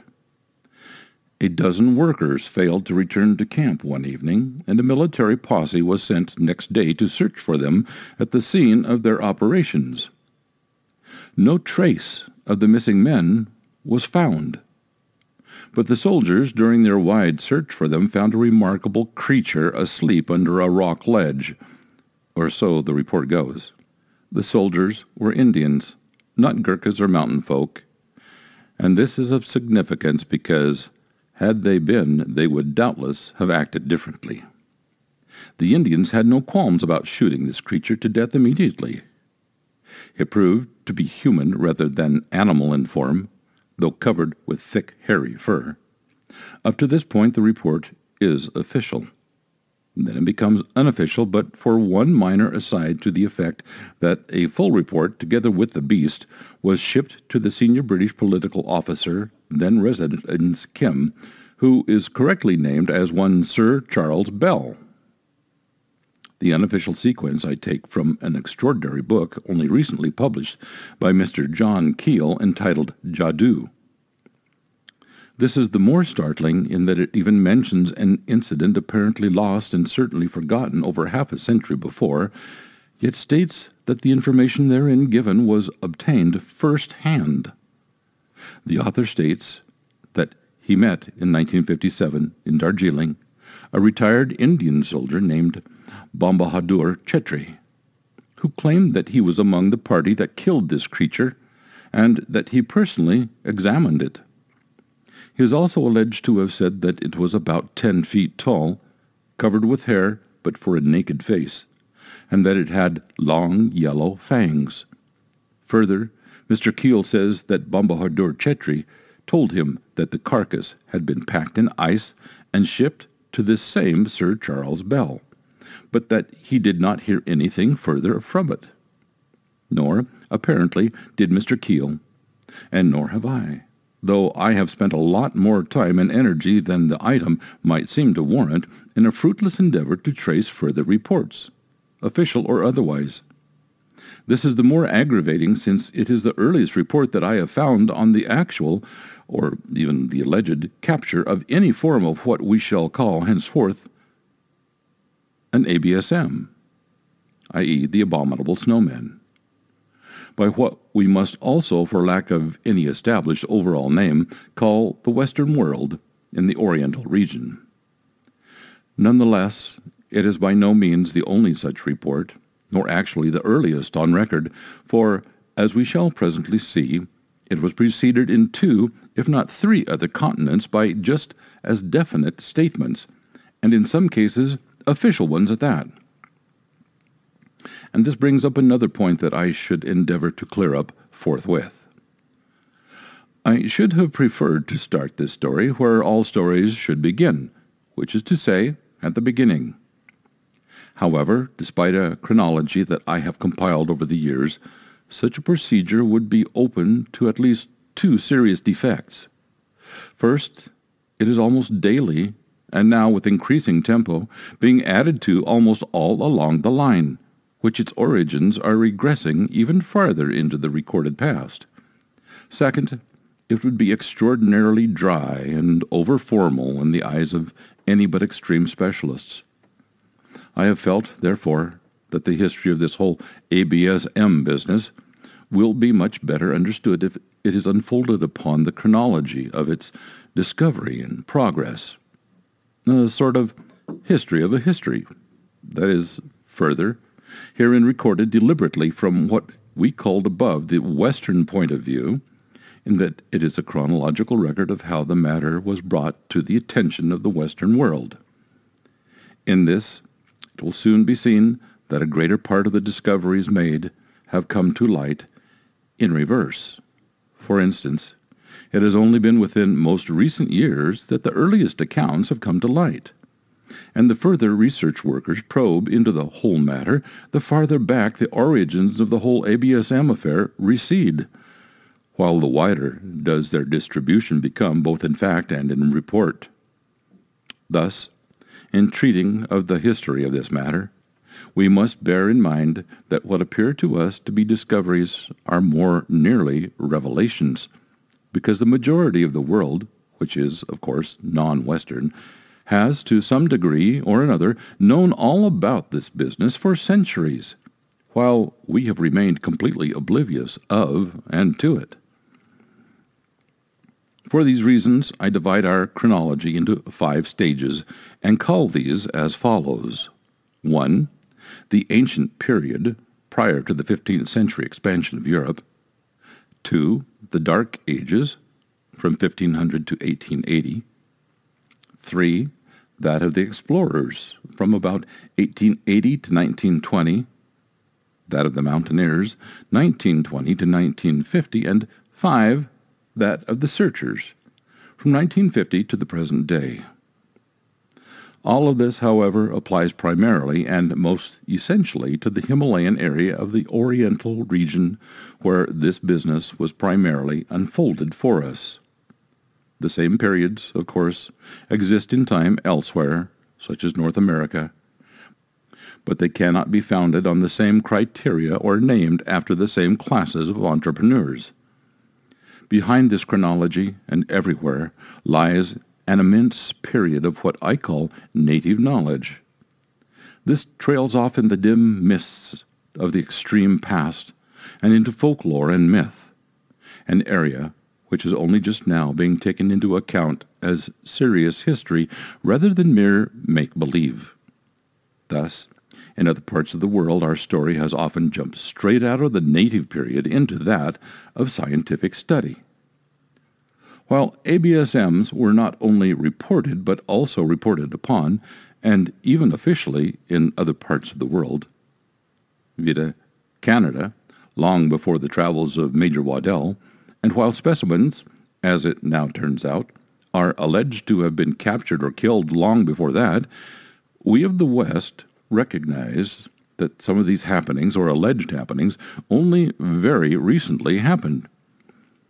Also, it now transpires detailed and more properly critical information on the subject was even being published in Eastern Eurasia centuries ago. For instance, in Tibet, China, Mongolia, and Manchuria. And some reflections of this had filtered through to Europe as early as Renaissance times, as it exemplified in certain curious statements in the works of Marco Polo. Millions of people were talking all this as a matter of course, but the whole thing being completely foreign to European conditions or even thought, it made no impression upon what we now call the Western world until our fourth period, namely of the mountaineers. Just how foreign it was prior to that period is clearly demonstrated by the reception, or lack of it, given to a report published in a scientific journal, Proceedings of the Zoological Society of London, in the year 1915, and the brief comments upon it made at the time. The report was read before the Society by a very well-known botanist and scientific explorer named Henry J. Elwes, and consisted of portions of a letter received by that gentleman from a forestry officer by the name of J.R.O. Gent, who was stationed in Darjeeling. This read as follows: I have discovered the existence of another animal, but cannot make out what it is. A big monkey, or ape, perhaps, if there were any apes in India. It is a beast of very high elevations and only goes down to Falut in the cold weather. It is covered with longish hair, face also hairy, the ordinary yellowish-brown color of the Bengal monkey, stands about 4 feet high, and goes about on the ground chiefly, though I think it can also climb. The peculiar feature is that its tracks are about 18 inches or 2 feet long, and toes point in the opposite direction to that in which the animal is moving. The breadth of the track is about 6 inches. I take it he walks on his knees and shins instead of on the sole of his foot. He is known as the Jungli Admi, or Sogpa. One was worrying a lot of coolies working in the forest below Falut in December. They were very frightened and would not go into work. I set off as soon as I could to try a bag one of the beast. But before I arrived, the forester had been letting off a gun and frightened it away, so I saw nothing. An old chowkidar of Falut told me that he had frequently seen them in the snow there, and confirmed the description of the tracks. It is a thing that practically no Englishman has ever heard of, but all the natives of the higher villages know about it. All I can say is that it is not the Nepal langur, but I've impressed upon people up there that I want information the next time one is about. This report, which would today probably cause quite a stir in certain circles, though for various and quite opposed reasons, seems hardly even to have been commented upon. It would probably have been dismissed altogether, and most likely not published in the proceedings, had it not been read by such a person as Elwes. As it was, the general impression left was that perhaps a new species of monkey had been found, and some local folklore embellished. But, unexpectedly, Henry Elwes then saw fit to make a statement of his own to the effect that in 1906 he had himself seen the same or a similar creature in another part of the Himalayas. Most aggravatingly, he either did not give further details, or they were not recorded at the time, and after he died his notes were lost, while no mention of the incident was to be found in any of his published writings. Zoologists were apparently quite impressed at the time because of the standing of Elwes, but the matter never got further than the closed confines of professional zoology. It was, moreover, not until 1920 that the English-speaking public, outside of the limited audience earlier served by the writings of the travelers of the Orient, was in any way made aware of this whole business. And, as is so often the case, it was even then more by accident than by design. This part of our story is most intriguing as well as being a sort of turning point in Western thinking, and not only upon this, but upon many other matters. But before telling you the details of this little comedy, I just want to diverge a moment to impress upon you once again the fact that when they took place, while a revelation, was more particularly so to the Anglo-Saxon world. A decade before, 1907, a certain then young zoologist named Vladimir A. Koklov started an extended survey of similar matters throughout Central Eurasia and submitted a long report on it to the Imperial Academy of Sciences in Russia. Netherlands authorities had been pestered with annoying, to officialdom, reports of a like nature emanating from Sumatra. The French had undergone the same in Indochina, and the Brazilians in their country, while even in British Columbia both the courts and the Crown itself had long been bothered by citizens seeking to make depositions on closely related matters. Thus, in retrospect, the happenings of 1920 lose a great deal of their import, if not their impact. In that year, an incident occurred that was impressive enough, but which might have been either wholly or temporarily buried, had it not been for a concatenation of almost piffling mistakes. In fact, without these mistakes, it is almost certain that the whole matter would have remained in obscurity, and might even now be considered in an entirely different light, or in the status of such other mysteries as that of sea monsters. This was a telegram sent by Lieutenant Colonel, now Sir, C.K. Howard Barry, who was on a reconnaissance expedition to Mount St. Everest region. The expedition was approaching the northern face of Everest, that is to say from the Tibetan side, and when at about 17,000 feet up on the Lapgala Pass, saw and watched, through binoculars, a number of dark forms moving about on a snowfield far above. It took them some time and considerable effort to reach the snowfield where these creatures had been, but when they did, so they found large numbers of huge footprints, which Colonel Howard Barry later stated were about 3 times those of normal humans, but which he nonetheless also said he thought had been made by a very large, stray, gray wolf.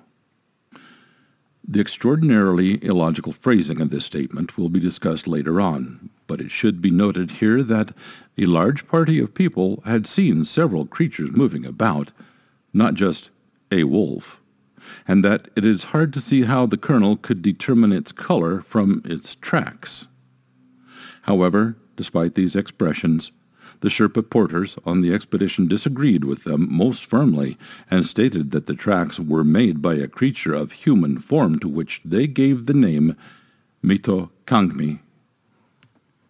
Colonel Howard Barry appears to have been intrigued by this scrap of what he seems to have regarded as local folklore, but like all who have had contact with them, he had such respect for the Sherpas that he included the incident in a report that he sent to Kathmandu, capital of Nepal, to be telegraphed on to his representatives in India. And this is where the strange mistakes began. It appears that Colonel Howard Barry, in noting the name given by the Sherpas, either mistransliterated or miswrote it, he also failed to realize that he was dealing with one of several kinds of creatures known to the Sherpas, and that they, on this account, apparently both in an endeavored to emphasize this and, for the sake of clarity, used as a generic term for all of them the name Kangmi, which is a word foreign to their language. This is a Tibetan colloquialism in some areas, and is itself partly foreign in origin even there, in that Kang is apparently of Chinese origin, while Mi is a form of Nepalese Meh. The combination thus meant snow creature. His Meto would better have been written Me-te, the name of which we shall hear much, and which turns out to mean the Meh, or man-sized Te, or wild creature. However, the Indian Telegraph then got it in the act, and either he dispatched this word as, or it was transcribed in India as Mech. The recipients in India were unfamiliar with any of the languages or the dialects of the area, but they were impressed by the fact that Howard Berry had thought whatever it might be important enough to cable the report. So they appealed to a sort of fount of universal wisdom for help.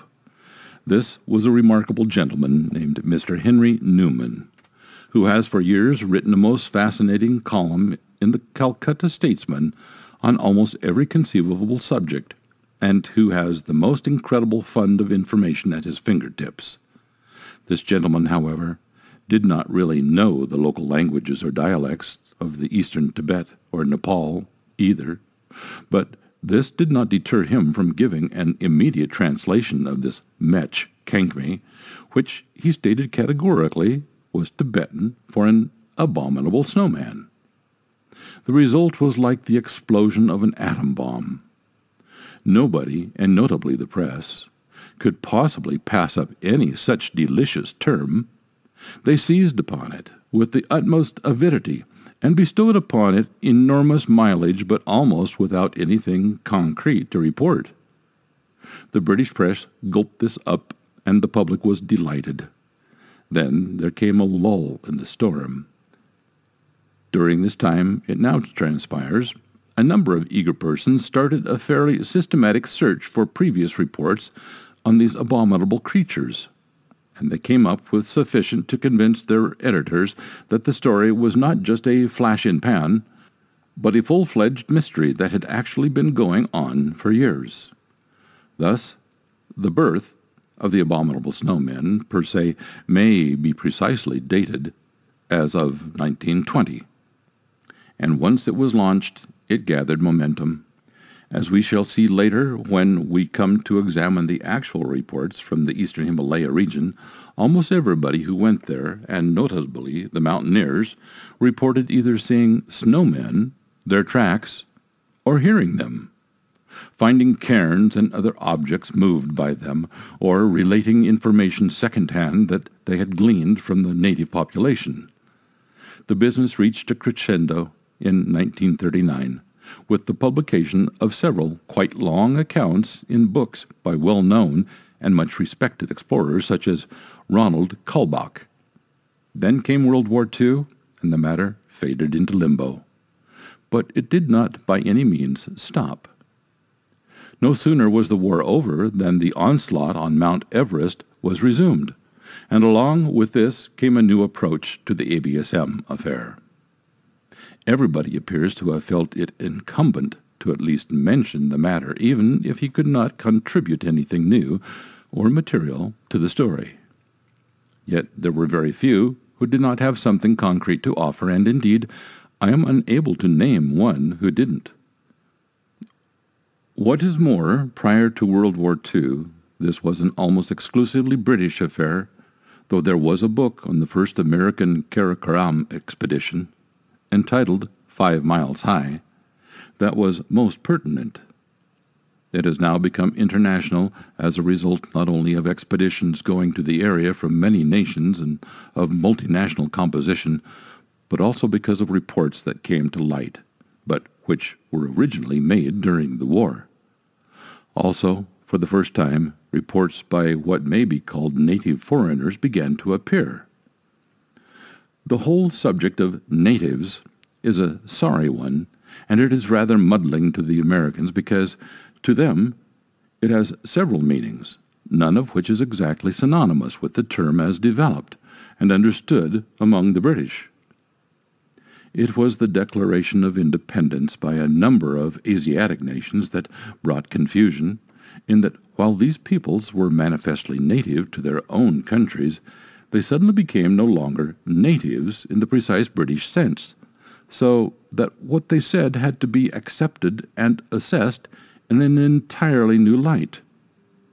Whereas, while anything stated by such people prior to the war could be passed off as a mere native tale, or a story by some benighted native, it had now to be treated with respect as a statement by a responsible citizen. What is more, an Indian traveling through Nepal or Tibet also became just as much a foreigner as any Britisher, and in some cases actually more so, because there were places where more Britishers had been living longer than the Indians. This proved extremely awkward to the British at first, and it took about a decade, even for their phlegmatic genius, for compromise, along with a fairly genuine common decency and belief in good manners, to gain the upper hand. Despite the international scramble, it was again the British who attracted world attention to the matter of ABSMs, and it was still their mountaineers who did this. The most notable was Mr. Eric Shipton, who on still another reconnaissance of the Everest block came upon a long set of tracks, not by any means for the first time in his life, and after following them for some distance, noting they were definitely bipedal but negotiated almost impossible obstacles that would be hard for even an experienced mountaineer to do, took a series of clear photographs of them. While they were published in the much-respected Illustrated London News, not a publication given to elaboration, irresponsible reportage, or the mounting of international jokes, this time everybody had to take the matter seriously, and they did, but in a variety of ways. The public, as is its pragmatic wont, took to it at its face value.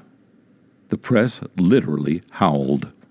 The explorers cheered a bit, but the scientists flew into a positive tantrum, and altogether undignified performance, the effects of which have not yet worn off and will not do so for many years. This was in 1951, and it marked the next turning point in the history of ABSMery. Up till then, the matter had been primarily a Western, and notably a British, prerequisite. It had also been a child of the popular press, with a sort of minor Cold War going on between the mountaineers and the zoologists. Now, however, a new agency entered the picture, a polyglot assortment of people of various bents that can only be termed the searchers. Since the turn of the century, there had continued to be outright explorers as well as putterers and sportsmen in the field, and not a few of those continued to stumble upon ABSMs, or tracks, and other evidence of their passing. None of these, however, had any prior interest in the matter, and, like the mountaineers, had been in the Himalayas primarily for other purposes. On the other hand, the whole affair was, until Eric Shipton published his photographs, really nothing more than a news gimmick, though the press had had to tread warily with the reporters made by prominent persons, and especially the mountaineers engaged in the attack on Everest, which had official backing. The scientific world had not been quite so circumspect. At the outside, it denounced the whole thing as, first, a fraud, and then a case of mistaken identity, and it stuck to this story, and it still in large part sticks to it today, even to the extent of deliberately ridiculing such men as Shipton and Kaulbach. But after their completely unsuccessful attempt to set Shipton's 1951 findings at naught, which backfired with considerable public impact, a sort of revolution began within the ranks of science. Some top-notch scientists, not just technicians and self-appointed experts who happened to be employed by scientific organizations, started to investigate the whole matter upon truly scientific principles. What is more, these scientists were primarily anthropologists, as opposed to zoologists, and this was of the utmost significance, for the latter had permanently closed the door on the whole question when they could not prove that it was a hoax, stating flatly that all ABSM tracks were made either by bears or monkeys. Also, there were anthropological expeditions actually going into the field, and these too began to report discoveries similar to those of the mountaineers. Notable among the field workers were Dr. Weiss Dunant of a Swiss expedition, Professor von Futter-Heimendorf of the School of Oriental and African Studies, and in particular Professor René von Nebesky-Wojtkowicz. Among those not engaged in fieldwork were Dr. C.W. Osman Hill of the Zoological Society of London in England, Dr. Bernard Heuvelmans, Belgian zoologist in Paris, and latterly a whole group of Russian scientists led by Professor B.F. Porzhniev. It was the press, however, that was in the end first in the field with an expedition aimed primarily at the ABSMs. This was organized by the Daily Mail of London and went to the Himalayas in 1954. It was a curious outfit, and it was not very successful, but it initiated a new, and to date the last, phase in the history of this mystery. It was led by a reporter, Ralph Izard, and had among its members a professional zoologist, Dr. Biswas of Calcutta, and also a man named W.M. Gerald Russell, whose experience was of great significance, though nobody seems to have realized it at the time. However, it was once again directed by mountaineers. The significance of this escaped everybody then, and to a very great extent still does. The universal impression had been gained over the years that the abominable, as then supposed, snowman, whatever it might be, was a denizen of the snowfields, and therefore inhabited the uppermost slopes of the Himalayas. As a result, its pursuit was looked upon primarily as a mountaineering job and was therefore given to the professionals and the experts in that field of sport. The idea of including a scientist, and especially a zoologist, had never occurred to anybody previously. The idea of including a man with the particular skills and experience, as well as training, of Gerald Russell was not even yet, it seems, dawned upon anybody.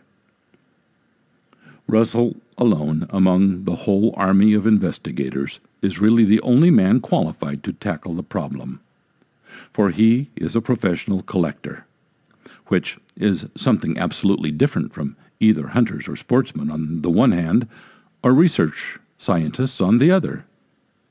Then again, no ABSM is a denizen of any snowfield, naturally, and as should be obvious to any sane person on a moment's consideration, for in such places there is nothing to eat. All turn out to inhabit dense mountain forests. Thus, just about the last person suited to search for them are mountaineers, who have a positive passion for climbing mountains above all else, while sportsmen and hunters are little better for other and even more obvious reasons. This is a somewhat sensitive question, but one of first importance. The techniques developed over the ages for hunting are basically aggressive, be they noisy, as in beating, or silent, as in stalking. Further, the dog, which is not only a domestic but actually an artificial animal, has been extensively used in hunting. These methods obtain the quickest results in the largest amounts of what is specifically desired. Collecting, on the other hand, should best be almost entirely passive. Silence is one of its features in certain of its aspects, but almost as much as noise is permissible as in hunting in certain circumstances. To obtain animals not normally hunted, the less ground covered the better, but the longer the collector must sit and wait for the animals to become used to his presence. The noises he makes, and the effluva he gives off in the normal course of living, As many artificial things as possible must be eliminated, and most notably dogs. Metal, especially metal cleaned with mineral oils and such like that are not indigenous to the wild. Given time, any wild creature, however timid, will come to investigate the collector, whereas it will fly before the hunter long before it is detected. Even zoologists, unless they have had extensive collecting experience in the field, are little better, for they, poor souls, are hustled about by everybody else into and out of the least likely areas for proper investigation, and are in any case supplied in advance with a sort of book of rules that goes far to negotiating the search for anything that is not already known. The Daily Mail expedition did, nonetheless, include among its ranks, and deliberately, a very experienced zoologist with field experience in the form of Dr. Biswas, and, quite fortuitously, in the person of Gerald Russell, the first and only man on any ABSM expedition trained to tackle such a collecting problem. It also accomplished something else, in that it publicized the whole matter and served notice on everybody that the press was no longer overawed by what they had termed scientific opinion, but from then on took the affair for granted as having graduated from the category of the silly season filler. In fact, it pointed the way to some serious endeavor designed to try to solve the mystery. This challenge was taken up by quite a new type of operator. The Daily Mail expedition returned in 1955, and in that same year an Argentine mountaineering expedition and another British party of Royal Air Force alpinists reported having encountered tracks and other evidence of ABSMs. The following year, the young man, John Keel, already mentioned, made his trip through the country and, as stated in his book published in 1958, tracked and sighted an ABSM. At the same time, the Russians were conducting investigations and getting ready to make a concerted attack upon the problem. There were also quite a number of others in the field, while the few serious students at home began to bring to light all manner of related items from the past. The busiest of these scientific sleuths, and the most open-minded and best informed, was the zoologist Dr. Bernard Heuvelmans, who had for long specialized in the collection and examination of evidence for the existence of any creatures as yet unknown to and unidentified by zoologists. It was he, moreover, who first brought the findings of the Hollanders in East Indies, the French, and Indochina, and to a very considerable extent that of the South American explorers, to light. The American expedition of these findings by Heuvelmans, On the Track of Unknown Animals, was published by Hill and Wang of New York in 1958. However, the most significant personality to enter the field was the prominent Texan Mr. Thomas B. Slick. Tom Slick, as he is known to everybody and all over the world, is a most remarkable man. To Americans he is probably best known because of the airline that carries his name, which is itself a natural advertisement with amusing connotations in the English language. Then, in the world of commerce, as he is widely known for his position in the mysterious world of oil and the very down-to-earth world of beef, but his international reputation is based on his extraordinary efforts in the cause of world peace. Tom Slick has done many other things, and is not only a patron of, but a driving force in many purely scientific endeavors. He established the second-largest privately owned research unit in the world, in the form of the Southwest Research Institute near his hometown of San Antonio, and adjacent to his other large organization for educational promotion. I am often asked to describe this man, and my response is invariably the same, namely to say simply that, for all his activities and the vastness of his outlook and effort, he is less like the popular conception of a Texan than anybody I have ever met. Tom Slick does things, and very fortunately he became intrigued with the business of ABSMs, Despite ridicule, especially among many of those closest to him, he set to work upon it with the determination that he, almost alone in the Western world it seems, was capable of and willing to apply. And, being a bulldog, he has kept quietly at it ever since. I speak of Tom Slick at length because it is he, and he almost alone, who has by his quiet persuasion heaved this whole irksome business out of a sort of 10-ring international circus into the realm of a serious scientific endeavor, while he has also stimulated others in England, France, Italy, India, and elsewhere who are working on the problem by means of personal contacts and by the exercise of sympathetic encouragement. Finally, he did one more thing. This was to break out of the confined limits of the Himalayan area and the Oriental region and direct attention at proper efforts to other parts of the world, such as California, which are proving to be every bit as important in regards to ABSMs, if not much more significant than even the uplands of Eurasia. He began his own personal investigations by a trip to the Himalayan region in 1957. In 1957, Tom Slick, together with A.C. Johnson, mounted the first full-fledged expedition to the Himalayas for the specific and sole purpose of investigating ABSMs. This saw the extremely fortuitous bringing together of Gerald Russell and the brothers Peter and Brian Byrne, and was the happiest event that had happened until then, and still has been until the time of this writing, happened to ABSMery. For the first time in history, the leadership was not given to mountaineers or hunters, but to persons with collecting experience who believed that the quarry was real, was multiple in form, and that in all its forms it lived in the forests as opposed to the upper snowfields.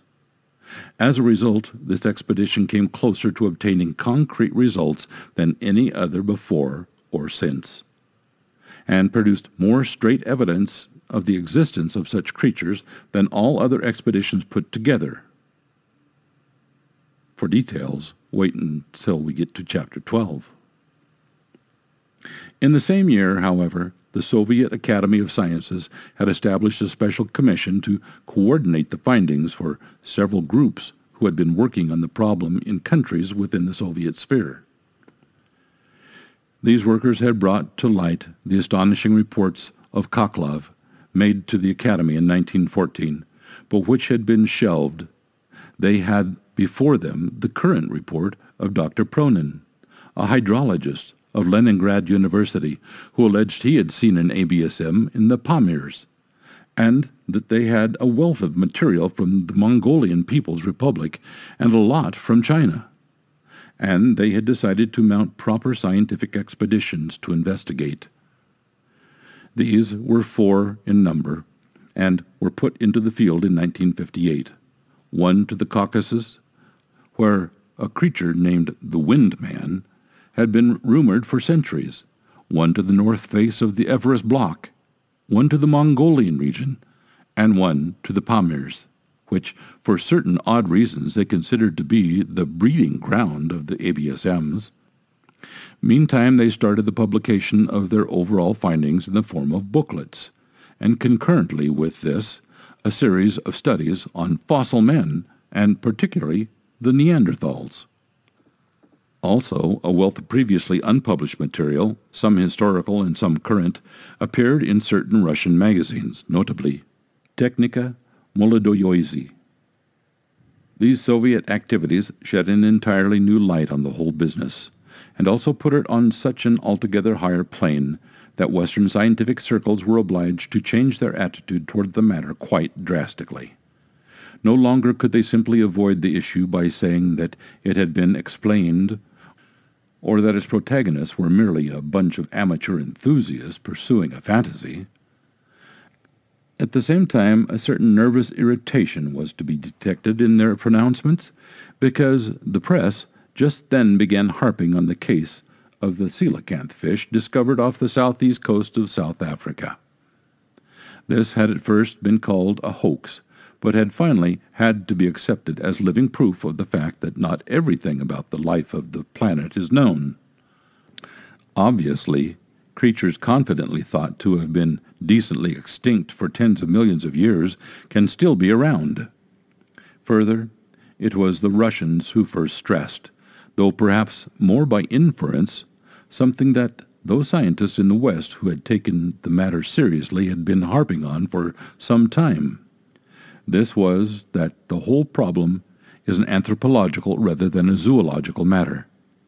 In other words, all the Sino-Soviet evidence pointed to ABSMs being primitive hominoids, i.e., men, rather than pongids, i.e., apes, or other non-human creatures, thus linking them with known fossil forms such as Gigantopithecus, the Pithecanthropines, and especially the Neanderthalers.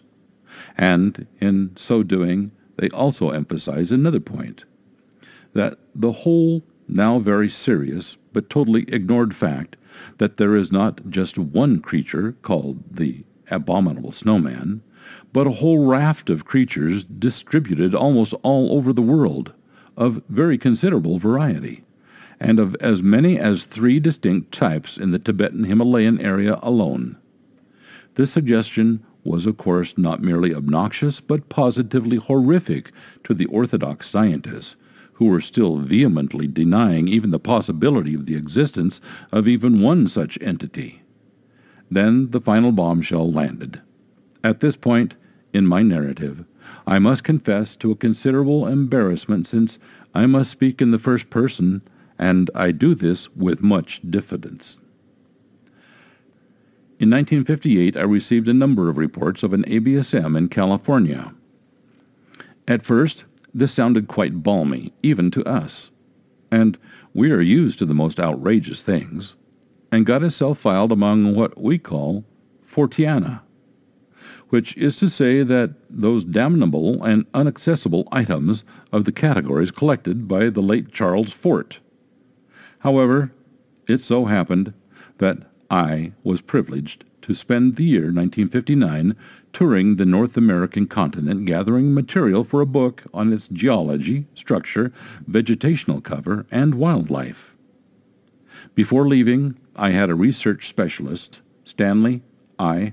Rowe, with whom I had long been associated, prepare for me from his files, from ours, and from other sources, the details of any and all oddities and enigmas reported from this continent by states and provinces. These I investigated as a news reporter, and as I went along, and when I came to Northern California, I fell into the most extraordinary state of affairs that I have ever encountered in my life. This was no idle rumor, but a full-fledged mystery, and a straight-down-the-line, hard-boiled news story. This I tell in detail in Chapter 6, so suffice it to say here that I found there clear and most convincing evidence of the existence of a form of ABSM of most outstanding qualities. But worse was to follow, for prompted by this astonishing discovery, I went aside in British Columbia to investigate their long-renowned Sasquatch, only to find that it was just as definite and apparently identical to the Omas, or Big Feet, of California. Subsequent research has, what is more, brought to light a mass of other reports of similar things from Quebec, the Canadian Northwest Territories, the Yukon, the Idaho Rockies, Washington, and Oregon. This brings us up to the date of writing, except to note that a large Japanese expedition went in 1959 to 60 to the Himalayas specifically to search for the ABSMs. While there were other expeditions in that area, in Sumatra and in California, fitted out for the purpose.